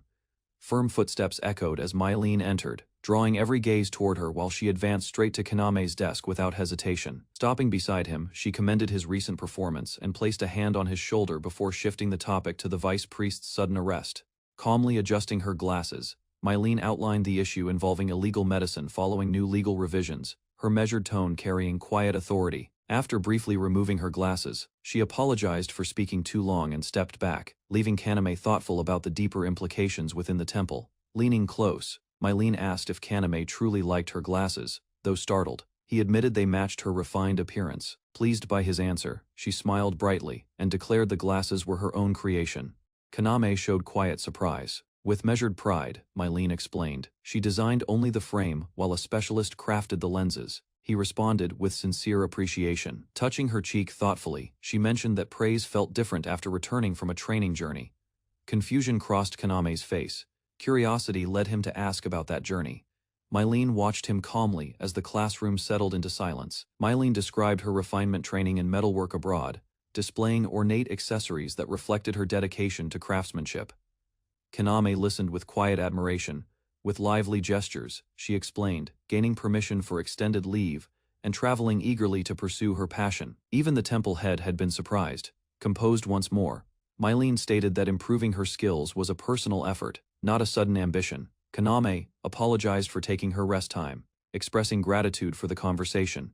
She listened as Kaname carefully mentioned a small request he wished to make. Noticing the heavy box he carried, Mylene remarked that such weight should not be handled alone, watching him with measured concern. Carrying the wooden box, Kaname followed Mylene through the corridor as she asked him to bring it to her office. He agreed without complaint. Inside the administrative room, stacked books and documents filled the space. Kaname set the box down carefully while Mylene arranged nearby items. Holding the box, he mentioned that he had expected her involvement in recent matters concerning the former vice priest. She listened without visible surprise. After a brief pause, Mylene acknowledged his observation. Kaname placed the box where instructed and stepped back respectfully, opening the door. She remarked on his diligence. Kaname then asked whether she had summoned him solely for this task or for another purpose. Standing before the closed doors, Mylene revealed she had received a letter from the temple head regarding Kaname's recent actions. Turning toward him, she warned that his ability could shake the nation if mishandled. Should the temple control it poorly, political conflict might follow. Kaname answered steadily, stating that his resolve was already set despite the weight of her words. Observing him closely, Mylene remarked that if he lacked talent, she would not be concerned. She admitted her worry came from recognizing his true capability. With composed authority, she declared that she and the temple head would attend the upcoming Grand Council, intending to secure formal approval for the shrine's position. Kaname expressed hope that the upcoming council would proceed smoothly. Mylene reminded him that failure would leave no path of return. Seated calmly, she shifted the topic and called his name with quiet intent. Kaname faced her, sensing a deeper matter. With measured tone, Mylene asked about the possibility of her changing professions. The unexpected question caused him to hesitate.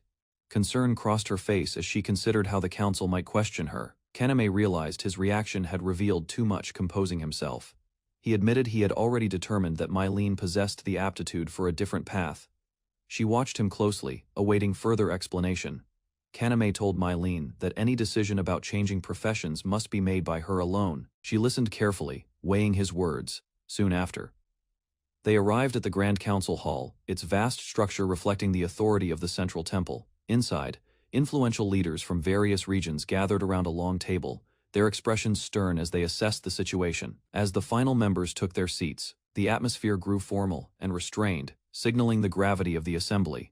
With measured composure, the council head announced the opening of this year's meeting, while a representative voiced concern over shifting movements in a foreign nation. A Gallian representative reported increased visits from soldiers and knights. Urging an opposing leader noted that the Melheim Empire already possessed its own temple and advised further investigation before drawing conclusions. Debate intensified as factions divided between avoiding political involvement and asserting that all nations inevitably sought divine authority. Seated quietly, Mylene watched the exchange, recognizing how suspicion quickly replaced measured discussion. After hearing every side, the council head stated that decisive countermeasures were difficult for now, leaving the chamber tense and unresolved. Mylene observed that detailed information was already spreading among the temples. She warned that forcing one side to bear the burden would only destabilize the matter. A council member then asked whether any temple wished to raise a new proposal. Attention gradually shifted toward the Kuru's temple. With composed resolve, Mylene formally requested permission to present Kuru's temple's position before the assembly. Standing to address the chamber, a representative announced that Kuru's temple had decided to establish a new division. Silence followed as leaders absorbed the declaration. Expressions around the table tightened, recognizing that this decision could alter the balance among the temples. Mylene supported the proposal despite visible resistance, while another representative explained that the plan had been prepared long in advance and was now ready for formal submission. Around the circular table, leaders listened as Kuru's temple declared it would launch a new job, change initiative, drawing tense, calculating expressions from several council members. In a formal hall, officials gathered around a long table as attention turned toward an unusual event involving the temple. A young priest faced the senior official with steady confidence, showing no hesitation about his actions. While he smiled lightly, the official reminded everyone that no permission had been requested beforehand. Another attendant questioned the sudden connection to the Culsis temple, sensing unexpected change. Although concern remained among the group, the official declared the matter guided by divine will, bringing the discussion to a restrained end. Inside a quiet library, officials discussed reports about Culsis beginning a job. Change enterprise concern spread as the implications became clear. A long-haired man reflected on cause and effect before urging preparation for urgent talks with Culsis. He ordered the Holy Knight to be summoned. Later, the senior official explained that the Temple Council had approved the matter by majority. Kaname listened as arrangements for further discussion were proposed. Kaname unfolded a letter handed to him. Carefully reading the added instruction, the document requested that Kaname personally evaluate Culsis's job changer and bring a companion, deepening the seriousness of the mission. In private chamber, the senior cleric spoke with measured confidence, while a young woman listened beside him. Kaname stood nearby, aware that his knowledge of the academy would soon be tested. Facing the cleric directly, Kaname accepted the warning that their opponent could not be handled carelessly. He understood that careful strategy would be required. Upon arrival at the grand doors, the group was permitted entry. Kaname's expression hardened as the chandelier light reflected the weight of the meeting. Seated across from them, the long-haired representative acknowledged the arranged discussion with formal courtesy. Recognition followed as Kaname's name was spoken, confirming he was the central figure behind the temple's new job changer. The long-haired representative studied Kaname with sharp interest, recalling earlier suspicions about his role as a job changer. Shifting the discussion forward, he urged that they address the central issue under the guidance of Culsis. A map was presented showing expansion beyond the capital, proposing new job, change facilities in border regions to strengthen national power. Seated calmly, the representative suggested dividing the considerable fees required for advanced job transitions. Kaname listened as the senior cleric questioned the meaning behind such high offerings, realizing the proposal demanded equal commitment and carried significant political weight. The long-haired representative argued that publicly increasing job changes could disturb social order, even if governance remained stable. He explained that strict conditions would prevent chaos, claiming unique job holders would not multiply recklessly under careful supervision. The senior cleric listened closely as the representative admitted he disliked the dominance of those born with rare talents. Coins and power were contrasted, emphasizing that wealth alone should not determine strength, though the church maintained the existing structure. With firm resolve, he concluded that even if fees were lowered, candidates seeking new professions would not be rejected, prioritizing broader benefit over exclusivity. Seated across the cleric, the long-haired representative cautioned that reckless control offered little advantage, especially with other powerful leaders already influencing job transitions. With a steady gaze, he maintained that devotion and ideals alone could not sustain a religious nation without practical structure. Listening carefully, the senior cleric admitted the proposal was not unreasonable, though financial balance between both sides had to remain equal. Rising concerns about heavy costs on border citizens encouraged acceptance of installment payments as a workable compromise. Beside the cleric, Kaname observed quietly while the discussion turned to revenue. Understanding that unchecked expansion might undermine the true purpose behind job change, the chamber doors opened, and a holy knight named Martina was announced, drawing attention from everyone inside. Clad in polished armor, Martina stepped forward with unwavering composure, while the long-haired representative formally presented the church's challenge to Culsis Temple. She declared that the contest would be decided through the Sword of Cartiers, demanding a proper duel against the temple's job changer. After brief consideration, the senior cleric accepted the condition, and Kaname calmly volunteered to stand as the opposing participant. Outside the towering cathedral, Martina prepared to carry out the sacred trial as Kaname followed, aware that this duel would shape the temple's future. Before the trial began, Martina explained that the event would test the Sword of Cartiers, a divine challenge she had never failed. Rows of stone pillars filled the arena, as the rules were declared simple: destroy all 100 and compete for the fastest time. At the signal, Martina moved instantly, her blade flashing as pillars shattered one after another under precise strikes. Gathering power, she released a sweeping arc of light that tore through the remaining columns in a single decisive motion. Dust settled across the ruined field while Kaname observed calmly, measuring the strength of the Holy Knight's overwhelming performance. Watching the shattered pillars, the young woman remarked that the remaining stones had fallen within the range of a single sweeping technique. Kaname turned calmly and assured her there was no need for concern, his expression steady despite the overwhelming display. Called to the starting position, he stepped forward as the official announced the Culsis Temple challenger. The senior cleric quietly asked whether Kaname possessed a proper sword. wondering if he intended to use the returned blade. Smiling faintly, Kaname stated that a weapon suited to his unique vocation required no sharp edge, leaving the others uncertain about his true strategy. A faint smile crossed Kaname's face as he decided to repay the earlier display with a demonstration of his own choosing. At the signal to begin, he closed his eyes briefly, focusing on the unique vocation he had selected for this trial. Opening his gaze, he activated dimensional severance, channeling unseen force through the blade in his grasp. Without direct contact, nearby stone pillars trembled and split apart, collapsing as if cut by an invisible edge. Fragments scattered across the arena, while observers realized that Kaname's strike ignored distance, slicing through rows of stone in a single controlled sweep. Dust drifted through the arena as the final stone block crashed down, and Kaname lowered his blade, acknowledging that the number of pillars had slightly delayed him. Results were announced soon after, declaring that Martina required 120 seconds, while Kaname completed the trial in only 30. Shock spread among the observers as the long-haired representative processed the unexpected defeat of the undefeated Holy Knight. Accepting the outcome, he stated that the defeated side had no choice, then turned toward the cleric to address the agreed conditions. With a composed yet intense expression, he urged them to conclude negotiations, questioning the true reason the archbishop had sought such authority. After the duel, Martina approached Kaname with calm admiration, acknowledging that witnessing every pillar fall so cleanly had impressed her. While he steadied his breathing from the strain of using a high-tier vocation, she questioned what profession allowed such a distant severing strike. Kaname explained that the kingdom's first ruler once held the advanced class of Sword Saint, leaving her momentarily silent before thanking him for speaking openly. With a faint smile, Martina remarked that he seemed favored by powerful figures, then suggested he might formally present his proposal, rather than rely on divine trials. Declaring future cooperation as allies under the archbishop's supervision, she extended goodwill, and Kaname returned the gesture with composed acceptance. Their hands clasped firmly, sealing cooperation as the tension of rivalry faded into cautious mutual respect.